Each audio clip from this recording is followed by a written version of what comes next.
Rebellion leaves the imperial family of Hadelamid in ruins after an ugly downfall. Reflecting on the chaos, Eve admits she knew this day was inevitable. Eve recalls her failed attempts to advise her father on changing the homunculus system. Narrative reveals the homunculi were brainwashed tools forced to obey the imperial family. Under the guise of peace, the homunculi performed the Empire's most dangerous tasks. Elite homunculi became trusted imperial knights, yet they only received slightly better treatment. Despite their status as knights, they remained essentially slaves to the royal family. Resentment grew among the homunculi as the imperial family stoked the flames of rebellion. King Desmond II ignored the crisis, while Princess Bridget exacerbated the systemic cruelty. The coronation of Bridget signaled a period of even harsher exploitation for the homunculi. Homunculi outside the palace faced death through grueling expeditions and backbreaking manual labor. Inside the palace, Bridget forced homunculi knights into her harem, destroying their honor. Unable to remain a passive witness to the atrocities, Eve decided to take action. Eve devoted herself to research, seeking a way to resolve the deepening crisis. Eve reflects that while a powerless princess faces fate, her actions change that outcome.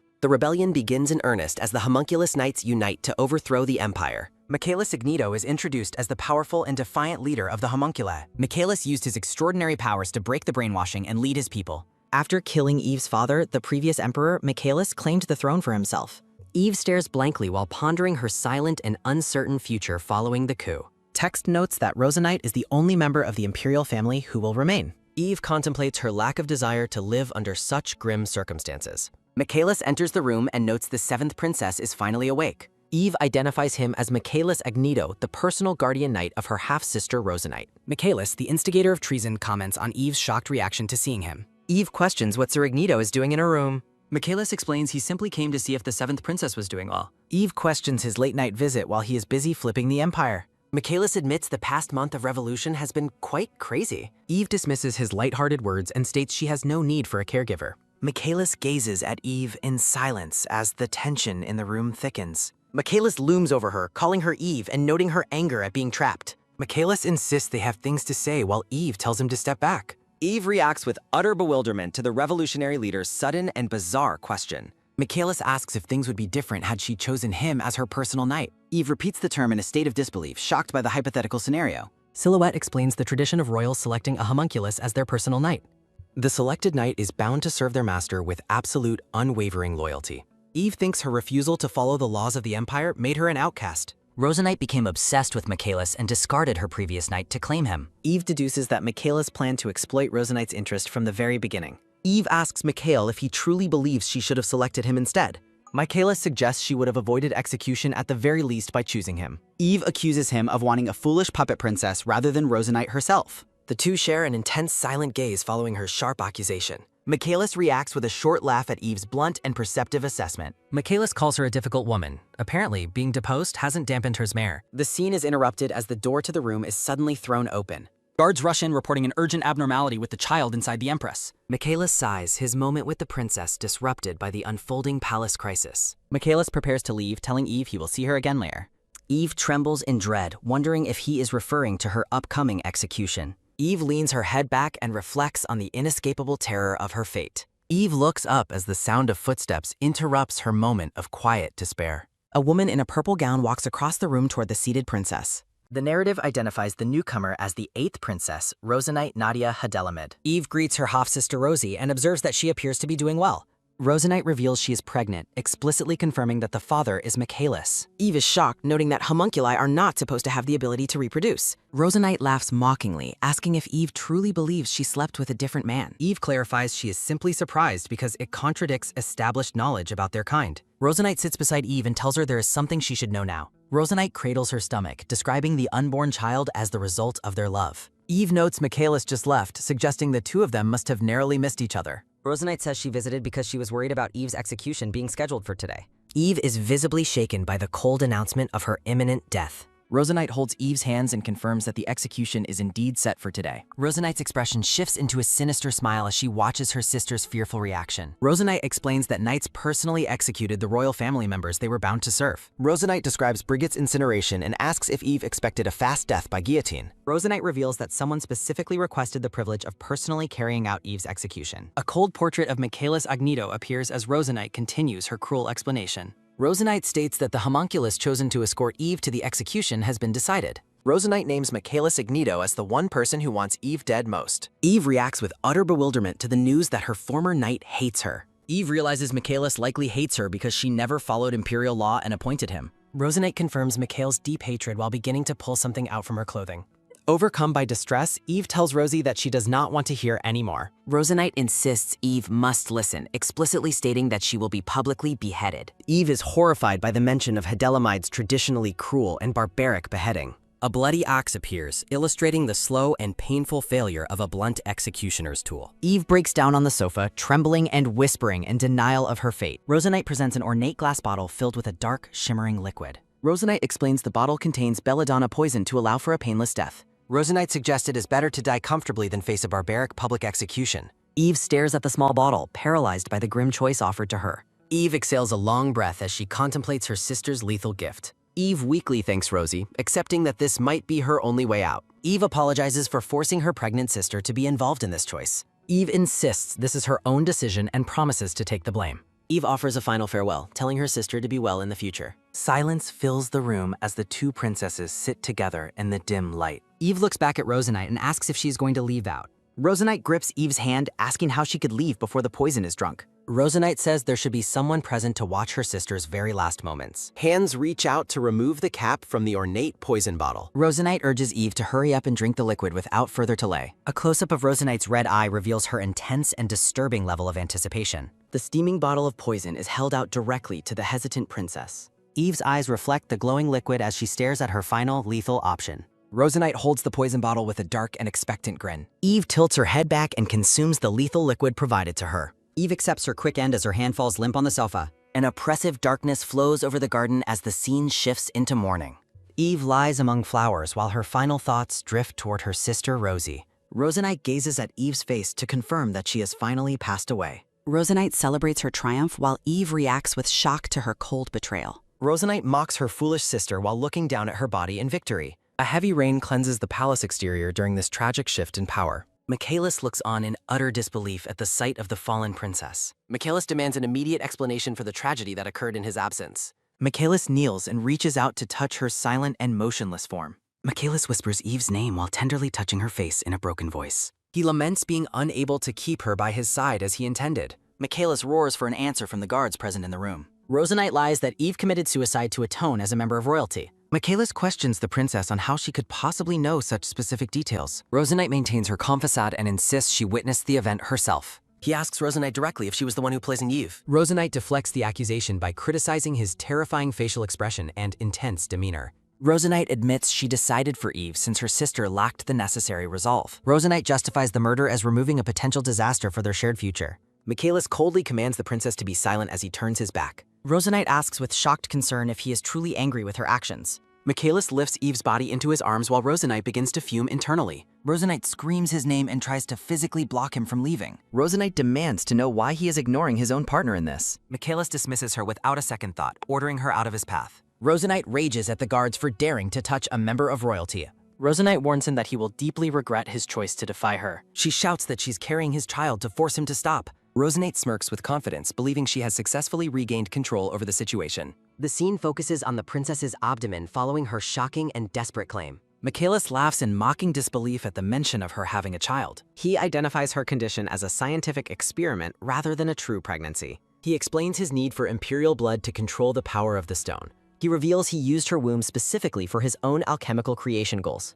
Rosanite desperately insists that the existence of their child cannot be denied. Michaelis secretly notes her ignorance regarding the child's true alchemical and genetic origin. He dismisses the creation as an untested experiment that is too exorbitant for her. Rosanite is deeply horrified that he would describe their child as a monster. He orders her removal while retorting with cold logic used by the imperial family. Rosanite screams in betrayal as she is forcibly dragged away from the room. She demands to know what Eve truly means to him in her final protest. Michaelis walks away in silence, carrying Eve's limp form through the palace halls. Michaelis grieves her refusal to ever allow him to move by her side. Michaelis pauses in the corridor, overwhelmed by the silence and weight of his grief. Michaelis stares forward with a gaze full of grim, determined, and silent resolve. He summons the Chancellor, who responds with the formal respect due to his status. He declares his absolute vow to save Eve through any possible magical means. The narrative introduces Evian Rose Cloel Hadelamid, the 7th princess of the Empire, noted for her unique reputation. Unlike the rest of the imperial family, she advocated for changing the oppressive homunculus system.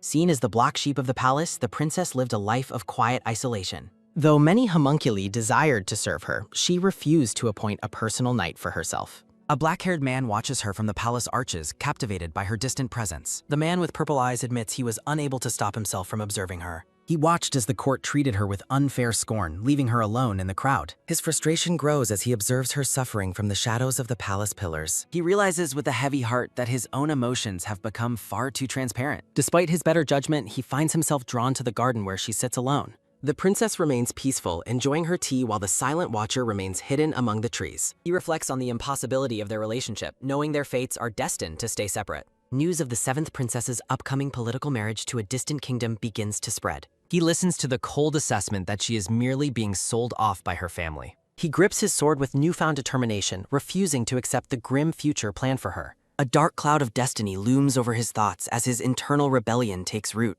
He decides that he would rather destroy the world than let her be taken away. The palace burns as the man successfully leads a rebellion to overthrow the imperial family. He gazes at the destruction, satisfied that the long-awaited moment of his triumph has arrived. Having claimed the throne, the new emperor stands tall amidst the falling petals of a ruined empire. He reflects on the singular, desperate thought that drove him to commit such violent treason. A massive red crystal, the Philosopher's Stone, pulses with light in the center of the room. He sits in the darkened hall, cradling the silent and motionless form of the princess. A soldier enters the chamber and addresses the new emperor with the respect due to his rank. The attendant expresses concern that the emperor has not eaten in the 4 days since the coup. He warns that the dead cannot be returned to life and urges him to face reality. The emperor questions if the stone meant for miracles is unable to grant his one wish. He commands his subordinate to bring Rosanite and execute her to obtain the necessary imperial blood. The soldier hesitates, reminding him that the 8th princess is the only other royal still alive. The emperor dismisses the concern, questioning why he should care about keeping any of them alive. He stares down at the fallen Eve, noting that her death has rendered everything else meaningless. He declares that both the Empire and the Philosopher's Stone have lost their purpose to him. The subordinate interrupts the heavy silence to announce the arrival of the Sage of the Spruce Forest. A masked figure in dark robes enters the room to meet with the grieving emperor. The emperor asks the sage directly if there is truly a way to bring Eve back. The sage warns that anyone resurrected through magic would only be a shell without a soul. The emperor grows impatient, accusing the sage of wasting his time with common excuses and limitations. The masked figure clarifies that he is suggesting a far more radical and different approach. A glowing clock face appears as the sage proposes the idea of turning back time itself. The emperor listens with intense focus, asking if such a miraculous feat is actually possible. The sage confirms it is possible, but notes the heavy price of half the Philosopher's Stone. He tenderly touches the princess's face and whispers her name as he reaches his decision. The emperor dismisses the cost, stating that no price is too high to save her life. The sage accepts the command and prepares to initiate the complex and powerful magical process. They stand together before the glowing crystal and the princess's resting place as the ritual begins. The masked figure pauses to mention one final critical detail about the regression they are starting. The sage explains that the princess, not the emperor, will be the central axis of time. The emperor reacts with shock as he realizes the implications of the sage's final warning. The scene dissolves into light as the past and present merge in a blinding magical surge. He accepts that although he will not be able to meet her, she will live again. Michaelis cradles the lifeless princess, hoping that she will be able to meet him again. The sage of the Spruce Forest confirms that the emperor's wish for regression will be granted. Michaelis wonders if Eve will not choose him again or if he will face frustration. He fearfully questions if the princess will make the wrong choice yet again in the past. A gloved hand tenderly touches the sleeping princess's face during the final moments of time. Standing over her, the emperor declares that the outcome of his choice does not matter. Magical symbols glow as the sage declares the ritual for time regression shall finally commence. The sage reads from a book before a massive pulsing red crystal during the magical ritual. Memories of the emperor and princess are enveloped in a surging, blinding white magical light. Michaelis calls out Eve's name as his physical form dissolves into the blinding magical light. The emperor gives Eve a final farewell kiss as the world begins to reset. A blurry memory of Michaelis kneeling over Eve remains as time begins to rewind. Night falls over the palace gardens as footsteps approach the seated princess in the past. A voice addresses the princess, though only the final syllable of her title is initially heard. Rosanite smiles and explains she has arrived specifically to help the princess in her cell. The red-eyed princess asks with dark delight if her sister has finally passed away now. Eve's inner voice cries out to Rosie, questioning why she committed such a cold betrayal. Looking at the bottle, the princess wonders if this outcome was Rosie's goal all along. Eve notes she was the last royal chosen by Michaelis and wonders why this happened. Michaelis tells Eve she should have chosen him while she realizes his hidden backup plan. Eve reflects that the possessive Rosenite would never have allowed her to keep his loyalty. Rosenite drops the small ornate poison bottle as she prepares to leave Eve alone. Eve consumes the lethal poison provided by her sister to ensure a quick, painless death. Serene blue water is illuminated by sunbeams from above as Eve sinks into the depths. A single gasp of "ah" escapes the princess's lips as she reaches out while drowning. Eve falls through the dark ocean of her memories, questioning where her life went wrong. She recalls the downfall of her father and Bridget's coronation as her own life fades. Sinking into the depths, Eve wonders if things would be different if she were crown princess. Visions of the burning imperial palace haunt Eve's thoughts as she ponders the empire's destruction. Eve reflects that being crown princess might have prevented the destruction of the imperial family. She looks back with deep regret for turning a blind eye to those needing help. Waking up with a start, Eve gasps in shock at her sudden and impossible survival. Eve gasps for breath in her bed, surrounded by the morning light of her room. Morning light fills the bedroom as the princess struggles to understand her sudden return to life. A soft exclamation escapes the princess's lips as she looks around her familiar, sunlit surroundings. Eve touches her throat in disbelief, questioning how she can possibly still be alive now. Looking around the large and ornate room, the princess asks herself where she is currently. Sitting on a sofa, the princess remembers definitely being locked up before her recent death. She recalls Rosenite's arrival as the start of the tragic events that led to poisoning. Eve remembers the poison bottle being presented to her as her only way to escape. Eve trembles as her terrifying memories conflict with the peaceful reality of her former bedroom. The princess stares forward, paralyzed by the realization that her surroundings are from her past. Eve asks herself why she is in a bedroom, specifically her old bedroom at that. She realizes this is not a dream or illusion because nothing has changed since before. Eve's slippers click against the wooden floor as she walks toward the large vanity mirror. The princess suddenly stops walking as a new and shocking realization begins to take hold. Looking into her vanity mirror, the princess utters a soft exclamation of shock at herself. Eve screams in horror, demanding to know why she looks so young in her reflection. Standing by a chair, the princess wonders if she has truly returned to the past. Chibi Eve clutches her head, wondering if her regrets in her cell drove her mad. Eve clutches her head, struggling to comprehend the reality of her sudden time regression. The sage explains that one must be a sage or like his teacher to sense magic. Chibi Eve holds her head, expressing a desperate desire to consult her currently absent teacher. Eve exhales a long breath, touching her throat as she begins to settle her thoughts. The princess resolves to calm herself and carefully analyze the situation before taking any action. Eve examines her room and youthful appearance, concluding she has returned to age 20. The princess stares intensely as she begins calculating the timeline of her past life. Eve recalls a vision of Princess Bridget before she was crowned as the official crown princess. Memories show the time before the rebellion leader, Michaelis Agneto, and the traitorous Rosenite met. Eve observes a vision of the influential figures standing together before the Empire's tragic downfall. Eve grips her hands tightly, determined to change the outcome of her fate this time. The princess stares forward with resolve, certain she can navigate the upcoming political turmoil.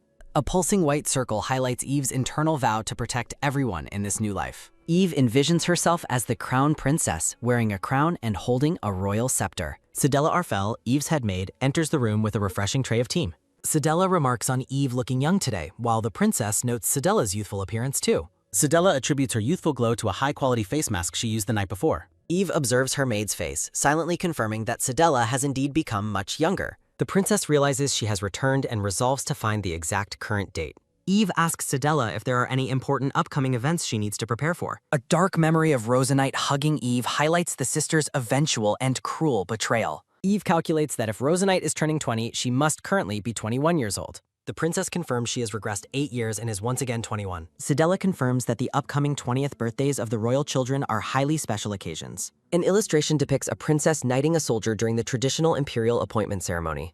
Sedella describes the ceremony as the flower of imperial events and a special soul-sworn relationship. Sedella notes many homunculi are lining up to serve Rosenite, the Empire's white rose. Eve drinks her tea while reflecting that Rosenite's nature is more like poisonous belladonna. Sedella reveals that a candidate has already been selected for Rosenite's upcoming appointment ceremony. The princess reacts with surprise, asking who has been chosen for her sister's knight position. Sedella asks if Eve remembers the silver-haired Sylvestian Millard being chosen as the 8th princess's knight. Eve reflects that Sylvestian Millard perfectly matches the public image of Rosenite as the white rose. Narrative text highlights Sylvestian Millard's unique silver hair and his exceptional talents in combat. Eve reflects on the cold imperial view that homunculi are merely ornaments for royalty. A vision shows Rosanite with Michaelis, the black-haired knight who will eventually help her. Eve considers how much better the future would be if Rosie had truly chosen Mikhail. Mikhail is shown in a vision, likely approaching Rosie to initiate their future rebellion. The narrative notes that Mikhail probably approached Rosie specifically to facilitate his planned rebellion. Mikhail used Rosie as a political stepping stone to become emperor and destroy the empire. Eve resolves that she must stop the empire's destruction in this second life. The princess decides she must separate Rosie and Mikhail to prevent the future coup. Eve pauses her tea and asks Sidella if she is aware of a certain fact. Sidella explains that many homunculi actually desire to offer their personal loyalty to Eve. Eve finds it impossible that homunculi would want to serve a powerless princess like her. Sidella insists it is true and that Eve possesses a great reputation among the homunculi. Eve laughs at the idea and promises she must really treat her loyal maid nicely.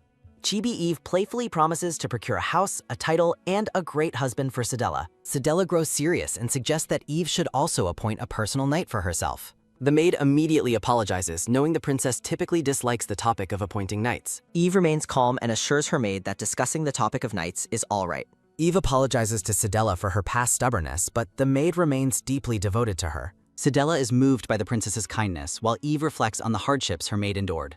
Memories show Eve's mother, a commoner alchemist who passed away when the princess was very young. Eve recalls her mother's belief in valuing all conscious beings, a trait she eventually inherited herself. Following her mother's example, young Eve began to see homunculi as being no different from humans. The princess remembers advocating for the fair treatment of homunculi despite the potential for social backlash. Consequently, imperial officials began to ignore the princess and significantly reduced her personal living allowances. Eve feels a pang of guilt, wondering how much Sidella suffered while managing their meager expenses. A tragic memory reveals that Sidella was eventually forced out of the palace during Eve's confinement. Eve reaches out and firmly grasps Sidella's hands, signaling a profound shift in her resolve. The princess makes a solemn vow to provide her loyal maid with a much better life. With absolute determination, Eve reinforces her promise to change their future for the better. Sidella expresses her gratitude while noting that her own happiness is tied to the princess's well-being.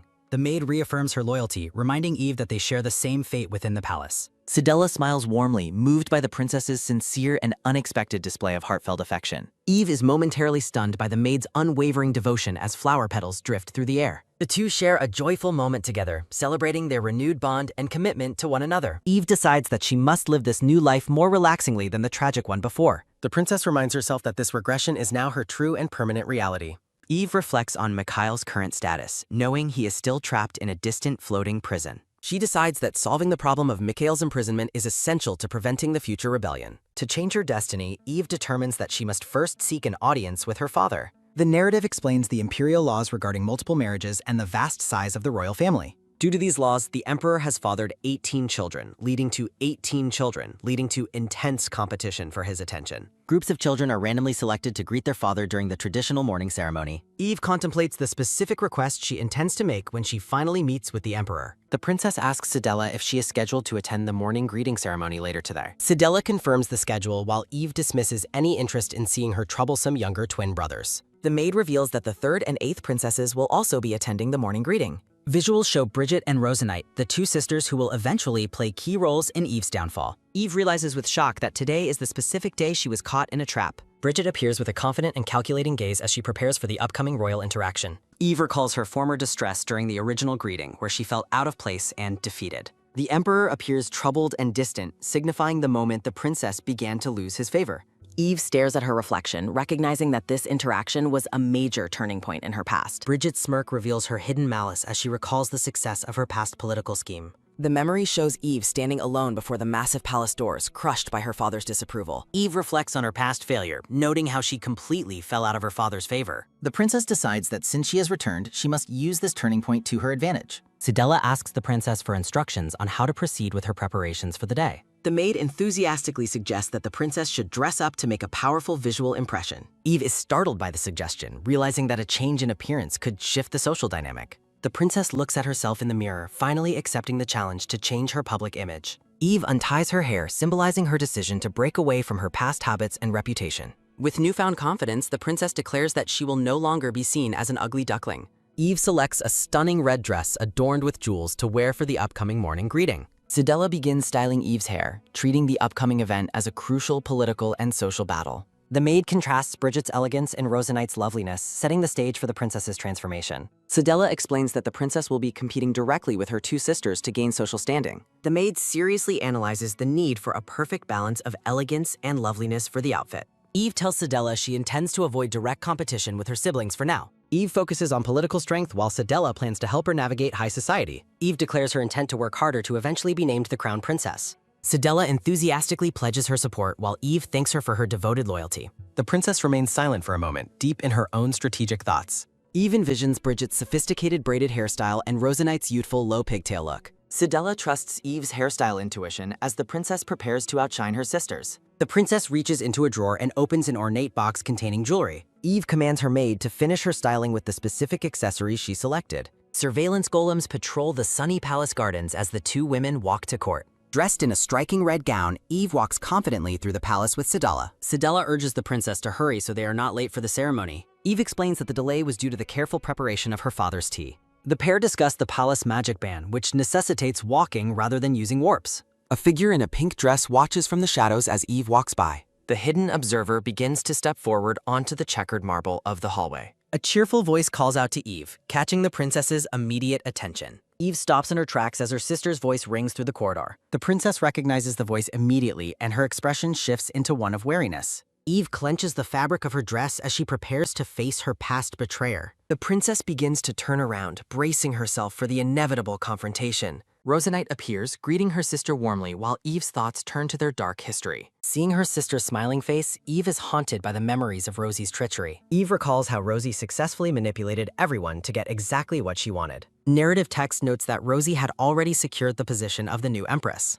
Eve reflects on the cold reality that her sister killed her to eliminate competition. A dark vision shows a gleeful Rosanite asking if the princess has finally died. The traitorous sister thanks the dying Eve, mocking her for being so foolishly trusting. Returning to the present, Eve clenches her fist as her resolve against Rosie hardens. The princess stares at the girl who was once her executioner, labeling her the enemy. Eve glares at her sister, struggling to reconcile the past with this youthful facade. Rosanite tilts her head with feigned innocence, asking Eve why she is acting strange. The princess continues to observe her sister silently, analyzing her every movement and word. Eve forces a polite smile and compliments Rosanite's beauty to maintain their social appearance. Rosie thanks her while Eve notices her sister's gaze wandering toward her own accessories. Eve stands tall in her regalia, determined to maintain her new, powerful public image. The sisters share a superficial laugh while the maid watches their interaction with confusion. Eve's attention is suddenly drawn to a person standing quietly behind her younger sister. The princess is surprised to see a silver-haired homunculus knight accompanying the 8th princess. Eve notes the presence of a knight she doesn't recognize from her original life. Rosanite introduces her escort, Sylvestian Millard, a homunculus knight from the prestigious Imperial Guard.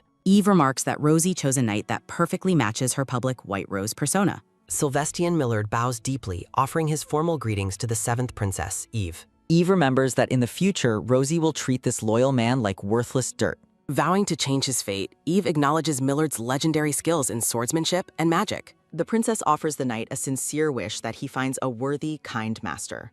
Sir Millard is visibly stunned, staring at the princess in stunned and contemplative silence. Eve blinks, wondering why the knight is looking at her with such intense, focused interest. The knight eventually bows his head and asks for forgiveness for his momentary, silent rudeness. Sir Millard smiles warmly, admitting he was deeply moved by the princess's surprisingly kind words. Eve asks the silver-haired knight if he often receives such heartfelt and sincere compliments from others. Sir Millard explains that members of the imperial line typically only show interest in his silver hair. Rosanite flinches with annoyance as the knight continues explaining the shallow interests of the other royal family members. Sir Millard bows his head while Rosanite observes him with a mixture of growing frustration and silent observation. The knight and the pink-dressed princess stand together in the hallway as the social atmosphere grows increasingly awkward. Eve and Sedella look forward with concern, the princess realizing that her interactions are deviating from the past. Sedella urges Rosanite to hurry so they are not late for the upcoming royal morning greeting ceremony. Rosanite turns her back to her sister, offering a curt and submissive response as she begins to walk. The sisters walk toward the massive doors as they slowly creak open to reveal the royal dining hall. A wide shot reveals several members of the royal family already seated around a long, ornate breakfast table. Identification panels introduce the 4th Prince Levence, the 5th Prince Icarus, and the calculating 3rd Princess Bridget Hadalamid. Sedella whispers in shock, noting that all the royals have dressed exactly as the 7th princess had predicted. Eve stares forward with intense focus, a single drop of sweat betraying her inner tension during this confrontation. The princess grits her teeth, steeling her resolve to face the siblings who once looked down upon her. Eve and Rosanite enter the room together, with Eve offering a polite greeting to her older sister and brothers. Princess Bridget remains seated, coolly acknowledging their arrival and gesturing for the two younger princesses to take seats. Eve and Rosanite move to their respective chairs, the tension in the room palpable as the family gathers. The twin princes greet Rosanite with exaggerated warmth, enthusiastically telling her how much they have missed her lately. One of the brothers compliments Rosanite, calling her the Empire's white rose and noting her stunning, colorful appearance. Rosanite blushes and giggles with feigned modesty, thanking her brother for his excessively kind and flattering words. The prince continues his praise, claiming everything in the palace exists specifically to help Rosanite stand out as a flower. He tells her to look around at her surroundings to appreciate how much everyone else compliments her beauty. Eve sits silently as her brother highlights her as merely part of the greenery that makes Rosanite look better. The princess looks on with a cold gaze, realizing her siblings view her as a mere accessory for Rosanite. A dark memory recalls a voice mocking Eve's lime blonde hair, labeling its unique color as incomparably dingy. The princes snicker in her memories, cruelly mocking the fact that Eve is not a legitimate imperial family member. Eve remembers sitting alone and miserable in the past, wondering why she allowed herself to live so pathetically. Returning to the present, the princess remains silent, though her posture and expression have significantly shifted from the past. Narrative text notes that the other siblings seem to be enjoying themselves at the expense of the seventh princess. A powerful sound effect emphasizes Eve sitting tall and proud, signaling a dramatic change in her personal presence. Eve looks toward her siblings, no longer hiding her face in shame as she did in her previous life. The princess beams with a radiant and confident smile, catching the immediate and shocked attention of the twin princes. Lovence and Icarus look at Eve with confusion, completely startled by her sudden and unexpected display of confidence. The two brothers whisper frantically to each other, questioning why their sister is acting so differently than she usually does. Eve smiles to herself, knowing that her different behavior is the first step in changing her future fate. The princess stares intensely, reflecting on the fact that her current goals are the only things that truly matter. Visuals focus on Bridget and Rosanite, the two sisters who represent the primary obstacles in Eve's path to power. The heavy doors at the end of the hall creak open once more, signaling a major new arrival. A tall, imposing figure in a fur-lined red cape enters the room as the servants bow in deep respect. An official announces the arrival of His Majesty as the stern-faced emperor approaches the seated members of his family. Eve looks up with a complex expression, facing the man who eventually abandoned her in her former life. A simple narrative bubble highlights the princess's internal recognition of the man standing before her as her father. The emperor takes his place at the head of the table, his presence commanding absolute silence from his children. Emperor Desmond Dominic Callisto Hadelamed looks over the table and asks if they shall finally begin the morning ceremony. Eve speaks up immediately, explaining she has specially prepared tea and asking for his permission to brew it. The emperor reacts with visible surprise, questioning why his daughter has gone through the effort of preparing tea herself. Eve explains that tea brewing is a long-time hobby and she is highly confident in the scent and taste. The emperor considers the request for a moment before admitting there is no logical reason for him to refuse. Sidela carefully pours the freshly brewed tea into a cup for the emperor as the other siblings watch intently. The emperor takes a sip of the tea and admits that the scent is surprisingly good and quite refreshing. A cup of rooibos tea mixed with lemon balm is noted for curing headaches. The emperor drinks the tea and questions its ability to cure his recurring headaches. Eve explains that she prepared the specialized blend after noticing his recent physical discomfort. The emperor admits to suffering from headaches and expresses his appreciation for her consideration. Eve hopes the tea satisfies him, mentioning she prepared it meticulously over the past week. The emperor praises the amazing tea, feeling an immediate reduction in his current headache. Lovence notes her surprising talent, having thought she only practiced alchemy in her room. Eve explains to her brother that the art of tea blending is similar to alchemy. An illustration depicts the detailed process of gathering, refining, and blending ingredients with precision. Eve attributes her success to inheriting her father's brilliant and well-known alchemy skills. The emperor laughs, clearly pleased and flattered by her acknowledgement of his own talents. Bridget clenches her jaw in silent resentment as the emperor sees himself in Eve. Eve humbly deflects the praise back to her father and her more skilled older sister. The emperor chuckles and teases Eve, asking if she is actually afraid of Bridget. Bridget remains silent and cold while watching her siblings interact with their father. Bridget forces a polite smile, claiming she is very pleased to have such a smart sister. Lovence mentions that it will soon be Rosanite's birthday and her upcoming knight selection. The family discusses the significance of the upcoming ceremony for the Empire's youngest princess. Rosanite acts bashful and worried, expressing her sudden insecurities about the upcoming selection ceremony. Over a luxury setting details her feigned lack of confidence in her imprinting abilities. The emperor reassures Rosanite that every member of the imperial family can successfully imprint. A humorous panel shows Rosanite fake crying while the emperor continues to laugh and comfort her. Rosanite steals a glance at Eve, maintaining her innocent facade while monitoring her sister's reaction. Eve remains composed and silent, sipping her tea while observing her sister's manipulative behavior. A heavy, intense silence descends upon the dining room table following the exchange. Eve thanks Rosanite for her input while the younger sister sneakers behind her hand. The Emperor remains skeptical of Eve, noting her history of being extremely skilled but stubborn. The Emperor dismisses her attempts to speak, comparing her stubborn nature to her mother's. Eve places her cup down firmly, loudly interrupting her father to correct his current assumptions. The Emperor stops mid-sentence, looking toward his daughter with a mixture of shock and curiosity. Eve stares back with an intense and determined gaze, showing no fear of her father. The princess admits to her past narrow-mindedness and regrets causing her father unnecessary worry. Eve stands up abruptly, her sudden movement drawing the attention of everyone at the table. Dressed in a vibrant red gown, the princess commands the room with her newfound presence. A detailed view focuses on the elegant white lace and crimson shoes of her royal outfit. Her siblings react with profound shock to Eve's dramatic transformation and her confident behavior.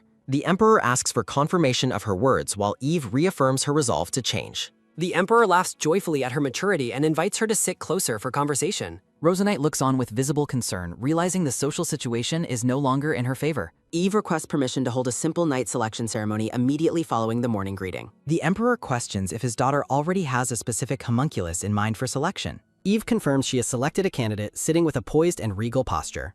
The princess shocks the table by naming the legendary monster of the floating prison. Heavy iron chains appear against a dark background, framing the name Michaelis Igninum. A black-haired man sits heavily bound and gagged in a dark, oppressive stone prison cell. The title of the monster held in the floating prison is displayed over ominous chains. The name Michaelis Ignido is shown again over the image of the captive, bloodied man. The entire dining hall falls into a stunned silence as Eve's request echoes through the room. The Emperor stares at his daughter with a speechless and intensely troubled expression. Louvence jumps to his feet, shouting in disbelief at the princess's incredibly dangerous proposal. The narrative explains that the man was imprisoned because he refused to show his loyalty. Prince Louvence stands up, shocked that Eve wants to imprint on the monster his father failed to tame. Eve asks her brother to clarify what he meant by stating that their father had failed. The Emperor explains that the homunculus in question possesses a fundamental problem within its own nature. Louvence quickly apologizes to his father for his outburst while acknowledging the Emperor's assessment of the situation. The Emperor warns Eve that the man is dangerous because he has never taken an oath of loyalty. Eve listens intently, her expression hardening as she considers the weight of her father's warning.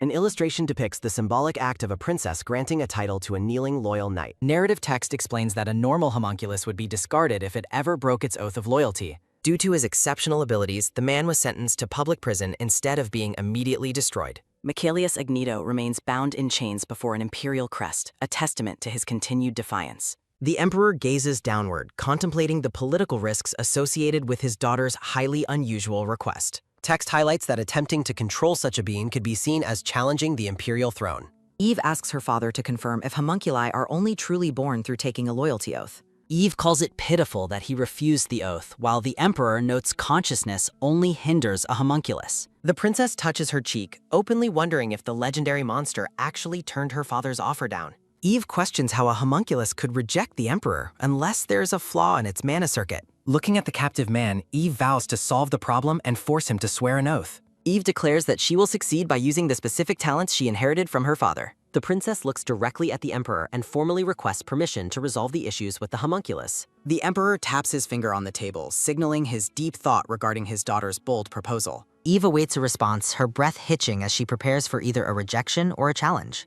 The Emperor stares sternly at his daughter and declares that he will grant permission under one condition. In a snowy field, Eve offers to use warming magic to help Sidella cope with the freezing cold. The princess and her maid trudge through the heavy blizzard toward a secret and remote imperial location. Narrative text reveals that this facility is located in a polar region and hidden from official maps. A vast frozen fortress serves as the Empire's primary training center for the production of new homunculi. The text explains the rigorous 15-year process of creating, educating, and testing homunculi for imperial service. Only those who receive the highest grades are permitted to serve as imperial guards or direct royal knights. The narrative notes that even advanced homunculi are viewed as consumables, while lower ranks perform menial labor. Eve reflects on the harsh system, finding it strange that the oppressed homunculi have never attempted a rebellion. A man in a heavy coat greets the princess, stating he has been waiting for her arrival. The snowy wind howls as the official offers his formal respects to the 7th princess of the Empire. The man introduces himself as Baron Pete Urka, the general manager in charge of the training facility. Eve acknowledges Urka's hard work while he offers to personally escort her to the floating prison. Baron Urka leads Eve and her companions through a cavernous tunnel lit by glowing magical lamps. The group walks deeper into the rocky depths, the sounds of their footsteps echoing against the stone walls. Eve observes the knight's dark hair and asks if most of the homunculi they see share that trait. Visuals show that homunculi in the training center actually possess very light, almost white hair colors. Urka explains that mana collars lighten hair, but the natural dark color returns once the collar is removed. A portrait of Sylvestian Millard appears, illustrating why his long silver hair makes him so popular. The Baron admits that he only learned about the hair color transformation after he began working at the center.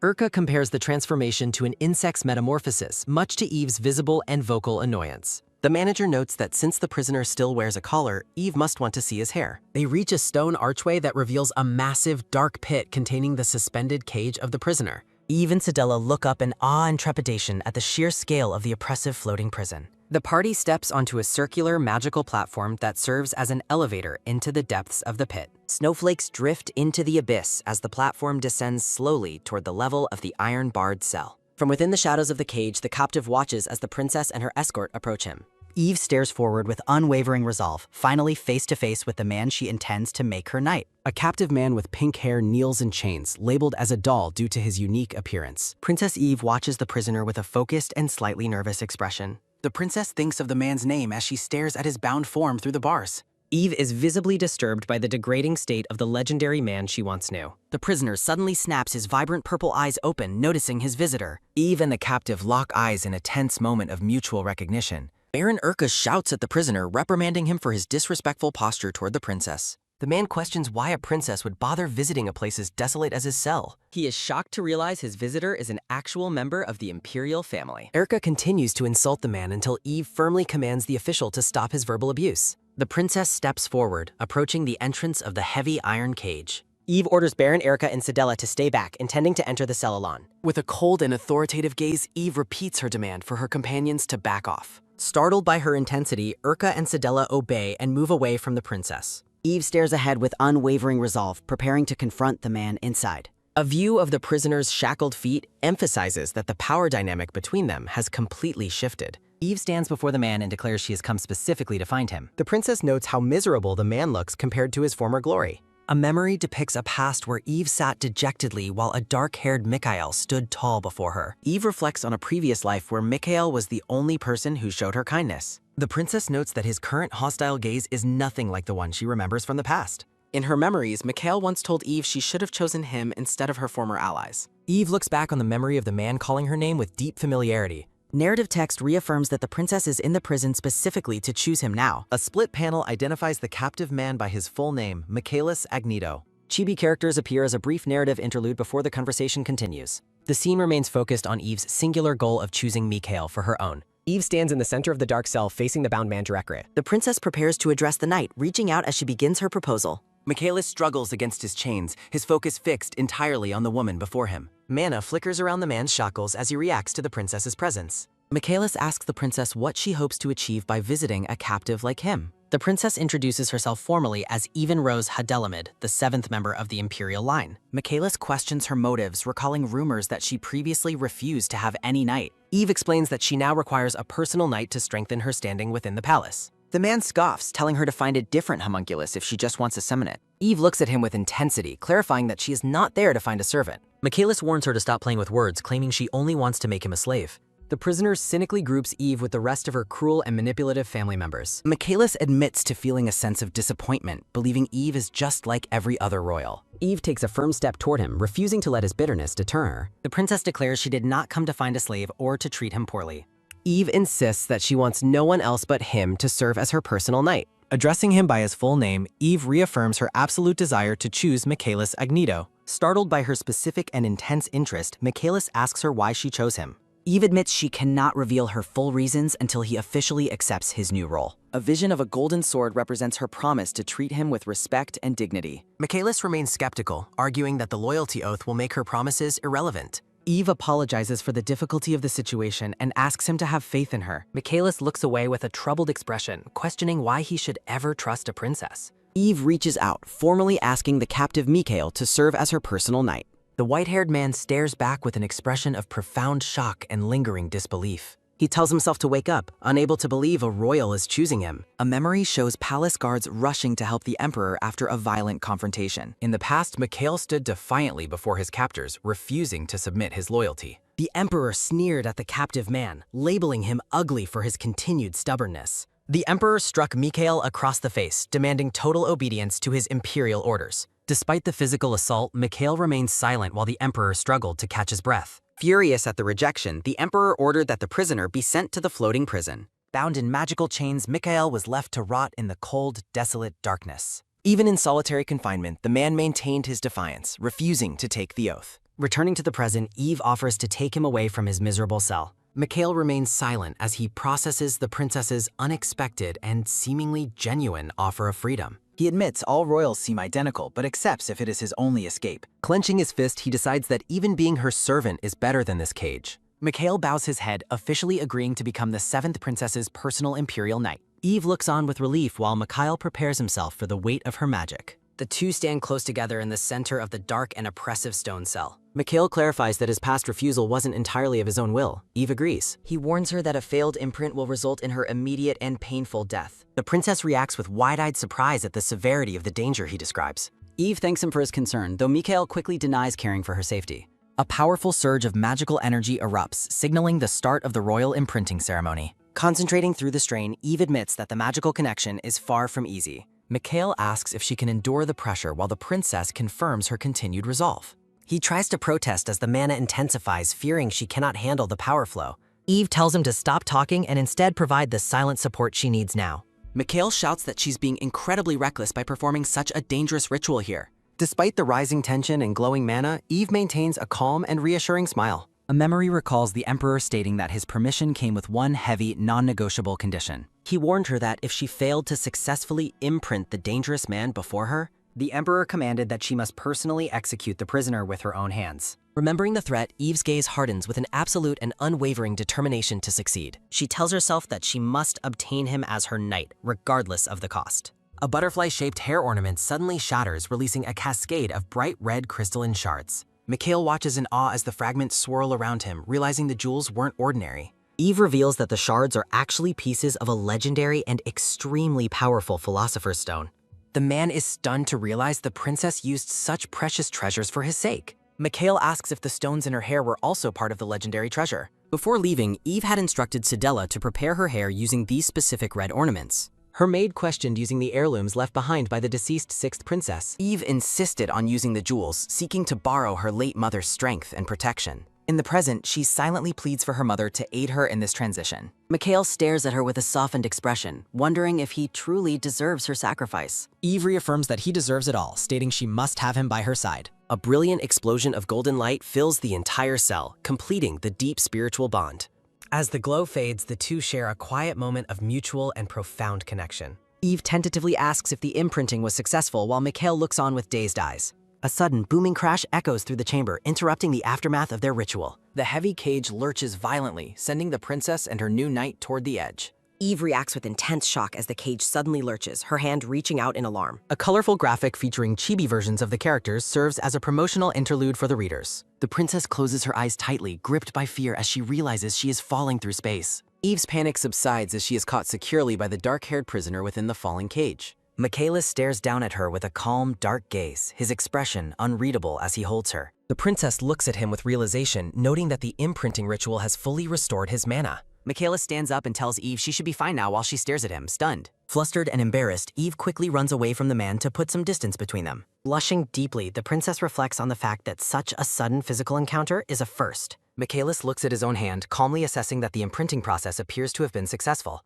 Eve shouts in surprise while Mikhail admits to feeling a strange sensation following their newfound magical connection. The man explains that when he pushed her, his body reacted instinctively due to the imprinting bond. Mikhail asks if she is okay, and the princess bashfully confirms her safety while touching her head. Mikhail reflects that his situation is worse than slavery because he must worry about his master's safety. Eve looks at him with wide eyes, questioning if he truly considers her to be his owner. Michaelis looks back at her with a dry expression, wondering why she is asking about the obvious. Kneeling on the floor, Eve thanks her late mother for successfully making Mikhail her personal imperial knight. Eve claims she is just tired while thinking that imprinting a conscious subject was unexpectedly difficult work. Chibi versions of the characters appear as Mikhail observes that humans are reportedly weaker than his kind. Reaching out to shake hands, Eve asks Sir Agnito to take care of her in the future. Now, in a white floral gown, Eve carries a box of gold coins earned from her success. The princess reflects on her father's positive reaction, noting he even assigned more servants to her palace. Eve suddenly stops in a hallway, her attention caught by someone approaching from the distance ahead. A tall, silver-haired knight in a red uniform appears, his presence drawing an immediate reaction from Eve. Sir Millard bows respectfully to the 7th princess, who asks if he is returning from Princess Rosie. The silver-haired knight confirms his task while looking toward Eve as she holds her heavy wooden box. Sylvestian Millard mentions that he has just returned from visiting the Empire's Homunculus Training Center.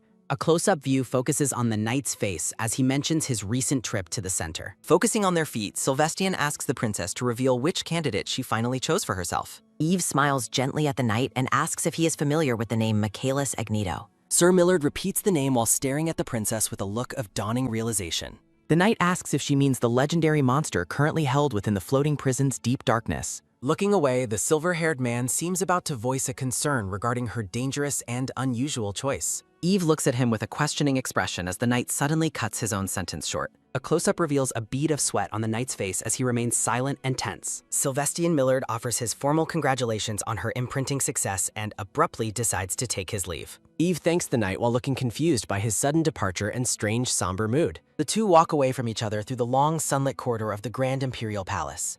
As she stands alone, the princess wonders to herself what could possibly be wrong with Sir Millard. Eve enters her chambers and announces her return as she walks toward a screen in the room. Her maid greets the princess warmly, informing her that she has arrived at a very opportune time. The maid calls for Sir Agnito to step out as the princess watches the screen with interest. Michaela steps forward, fully dressed in a sharp purple and black imperial uniform, looking incredibly regal. Eve stares at him in dazed silence, realizing exactly why her sister Rosanite wanted him so badly. Michaelis leans toward her, asking if his appearance looks strange or if something is wrong with him. Startled by his proximity, Eve insists he looks perfectly well while privately noting he surprised her greatly. Eve notices his missing weapon and promises to bring him a suitable sword as soon as possible. Mikhail explains that a uniform and sword should have been provided together upon his successful imprinting ritual. The princess looks troubled, realizing the palace staff intentionally ignored the standard procedure for her new knight. Narrative text explains that the imperial family views their personal knights merely as competitive fashion adornments. Eve realizes that the palace staff intentionally slighted her by not providing a quality weapon. Michaelis expresses his complete indifference regarding the poor quality of his newly assigned imperial sword. The princess notes that the man possesses an unnerving familiarity with the layout of the palace. It is noted that homunculi undergo extensive education until they master every required imperial skill. Michaelis confirms he was thoroughly trained in palace etiquette and serving the various imperial family members. Eve suddenly wonders if his training included providing more intimate forms of service at night. Feeling flustered by her own thoughts, Eve decides to abruptly change the topic of their conversation.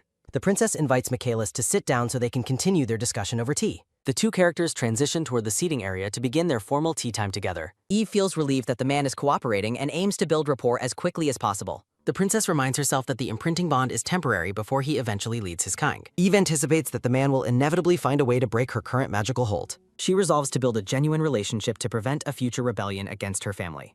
Eve informs her maid Sidella that she intends to personally serve the tea to her knight. While preparing the drink, Eve recalls sharing tea with a man in a former life. She remembers a past encounter where he quickly left her to attend to her sister, Rosanite. The princess worries whether her specific tea preparation will meet the knight's personal tastes. Michaelis accepts the drink and offers a compliment regarding the tea's pleasant fragrance and color. The knight notes that the tea's color bears a striking resemblance to the princess's own eyes. Startled by the unexpected and personal compliment, Eve stares back at him with wide, blushing eyes. Michaelis asks if he has caused her discomfort while she stammers through her visible embarrassment. In a memory, the man politely excuses himself to go visit the 8th princess instead. The past version of Eve resignedly bids him farewell as he leaves to serve her sister. Returning to the present, Eve tells herself it is far too late to dwell on the past. The princess asks the knight for his honest feelings regarding his new placement within her palace. Eve stands before her open window, looking out as the bright sunlight fills her grand room. Looking toward her knight, Eve maintains a gentle and hopeful expression as she awaits his reply. Michaelis sits with perfect discipline on the sofa, maintaining the formal posture of a dedicated knight. The man notes that many things in their surroundings remind him of the princess's hair color. A focused view highlights the princess's long golden hair as it falls over her ornate dress. Eve quickly corrects him, insisting that her hair is a specific shade of lime blonde. The knight calmly nods his head, acknowledging the princess's specific clarification regarding her hair color. Eve prepares to make a serious point about the finality of their new magical connection. Michaelis offers another sincere compliment, stating that he still finds her hair to be very beautiful. A brief promotional interlude features a stylized character wearing a mask over their face. The knight's words repeat in her mind as the princess stares at him in dazed silence. Speechless and flustered by his charm, Eve struggles to find a proper response to his praise. Eve suggests visiting the garden together, while Michaelis implies that beauty exists beyond the scenery. Looking at her intently, Michaelis explicitly links his definition of beauty back to her hair. Eve remains stunned by his boldness, while the knight appears confused by her sudden frozen reaction. The two question each other's odd behavior as the atmosphere between them becomes increasingly tense. In a brief chibi interlude, Eve asks why he spoke if he truly hates her family. Eve points out the contradiction of his service since she is a prominent imperial family member. Michaelis looks away in silence, appearing to grapple with his own conflicting and complicated emotions. The man admits to hating his own thoughts and doesn't understand why he is speaking this way. They discuss whether his confusion and waning hostility are being caused by the magical imprinting ritual. Eve confirms that the imprinting magic is likely the cause of his sudden change in attitude. Michaelis admits that constantly fighting against his owner will eventually lead to him becoming tired. He confesses a deep fear of losing his true self and becoming genuinely loyal to her. Laughing off his concerns, Eve assures the man that such a complete transformation will never happen. Michaelis admits he is afraid he will eventually become loyal to the royal family unwillingly. Eve laughs off his concern, confident that such a transformation will never actually happen. In a chibi interlude, Eve explains that his impolite speech is acceptable as long as they are alone. The princess allows the knight to speak freely even when her maid Sidella is present. A beautifully prepared cup of red rose tea sits ready for the pair to enjoy. The two sit in the grand room, maintaining a formal distance as they drink together. Michaelis breaks the silence, addressing the princess as she takes a sip of her tea.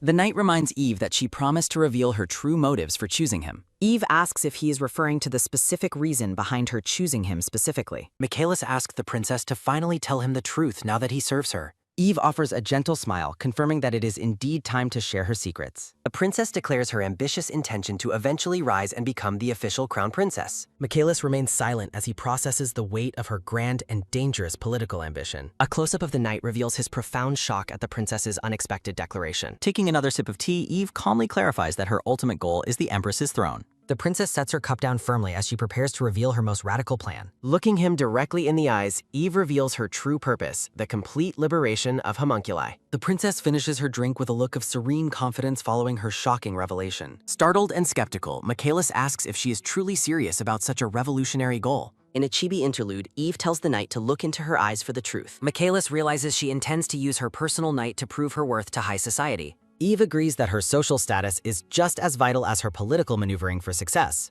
The princess notes that without a strong presence, society would never choose an ugly duckling. Michaelis looks away in thought, grappling with the complexity of the princess's dual-layered mission. Eve mentions he must pass the loyalty oath this week to prepare for an upcoming event. A vision of the 8th princess appears as Eve mentions Rosie's upcoming 20th birthday celebration. The princess explains that the party is the perfect opportunity to debut him to high society.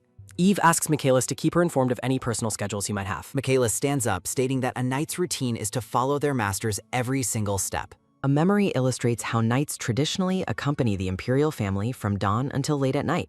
Narrative text explains that unselected candidates are normally housed in a separate building in the north. Homunculus knights typically live together in the Imperial Guard headquarters under extremely strict and thorough management. A view of a knight's uniform clarifies that personal knights occupy a basic rank by default. Personal knights are exempt from daily roll calls because they must wait for their master's sleep. Michaelis reflects on the custom where homunculi are often expected to provide intimate service at night. The knight looks visibly uncomfortable and begins to sweat as his mind wanders to improper thoughts. Noticing his strange reaction, Eve asks the flustered Michaelis what is bothering him so much. Looking toward the window, the princess casually mentions that the sun has already fully set. Michaelis repeats the word evening with a look of dazed shock, fearing what comes next. Eve begins to speak again, her expression soft and inviting in the dimming light of day. A close-up view shows the knight's intense anxiety as he anticipates the princess's next request. The princess offers a warm and gentle smile that only serves to increase the knight's confusion. A dark and suggestive vision depicts a potential night inspection between the princess and her knight. A promotional character graphic appears, humorously urging the reader to continue into the next chapter. A colorful credit page provides information about the translators and the platform hosting the series. Eve leans forward with a mysterious smile, beginning her next sentence with an expectant tone. Michaelis swallows hard, internally questioning if the princess is actually going to demand knight service. To his immense surprise, Eve simply tells him to go back and rest until tomorrow morning. Utterly bewildered by her dismissal, the knight can only stare at her and ask what she meant. Eve tilts her head with a look of innocent curiosity, wondering why he is acting so odd. Michaelis blushes while adjusting his glove, claiming he finally understands the princess's position. Eve stares at her knight with a look of confusion, wondering about his thoughts. After finishing their tea, the princess announces that she will be leaving him now. The scene shifts to the hallway as the pair walks toward the royal throne room. Standing by a doorway, the maid Sidella watches them depart with a knowing, gentle smile. Michaelis wonders to himself what secret purpose or motive the princess might be harboring now. A flashback details the rare few instances where Eve has personally served tea to others. Narrative text clarifies that everyone who received her tea held the princess in high regard. Michaelis notes that he is only the 4th person to ever receive such an honor.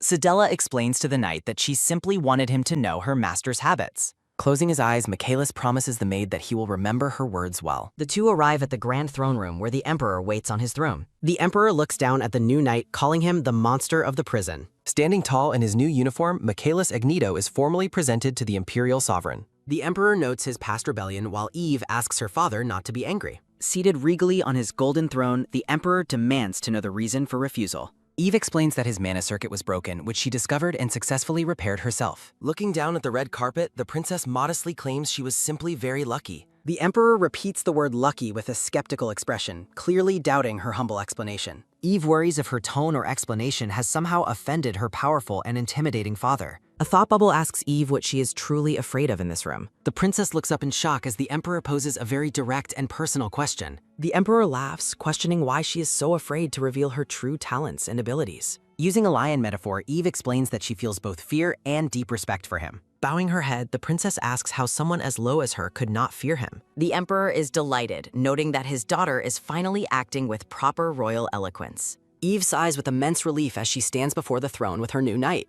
The emperor notes the knight's impressive appearance, remarking how well the uniform suits the monster. Eve quickly corrects her father, insisting he refer to the man as Sir Agneto from now. The emperor agrees with his daughter's assessment while looking down from his high golden throne. He explains that a final procedure is required before the man is officially recognized as royalty. Bowing his head, Michaelis Agneto answers the emperor's call with a calm and respectful tone. The emperor commands the knight to come forward and kneel before his imperial majesty immediately. Looking at her knight with a worried gaze, Eve silently watches the start of the ritual. Standing close behind him, Eve reaches out to offer her knight a moment of silent support. A close-up highlights the knight's intense violet eyes as he faces the powerful seated monarch. Eve watches the scene with focused concern, her eyes reflecting the gravity of the current moment. Michaelis offers a subtle, confident smirk as he prepares to accept the emperor's daunting royal trial. Reassuring the princess, the knight tells her not to worry before he begins the formal process. A wide view shows the knight dropping to one knee before the emperor's massive golden throne. The emperor rolls up his sleeve, preparing to administer the magical oath to the kneeling man. He places his hand firmly on the knight's head to initiate the official loyalty binding ritual. Speaking in the name of the empire, the emperor commands the knight to obey royal blood. The binding magic glows as the emperor orders that the knight must never harm royalty. A focused view shows the knight's stoic expression as the powerful Geas takes root permanently. Michaelis lowers his head and formally accepts the emperor's absolute order to serve the crown. The emperor smirks with satisfaction, pleased that the legendary monster is now fully under control. Looking down at the knight, the emperor begins his next decree with a commanding, authoritative tone. A close-up shows the knight's knee pressed firmly against the red carpet of the throne room. Focusing on their feet, the scene captures the final moment of the knight's official imperial submission. Princess Eve stares ahead with a look of mounting dread as the royal ritual continues. The emperor commands the kneeling knight to submit by placing his head at his feet. Michaelis Agneto maintains a stoic posture as he submits to the emperor's humiliating and ancient command. The knight clenches his jaw as the emperor's magical pressure forces him into total, painful submission. Maid Sidella remembers telling the knight that her master had only personally served tea to 4 people. Sidella realizes the depth of Eve's care and decides it is better to keep her observations quiet.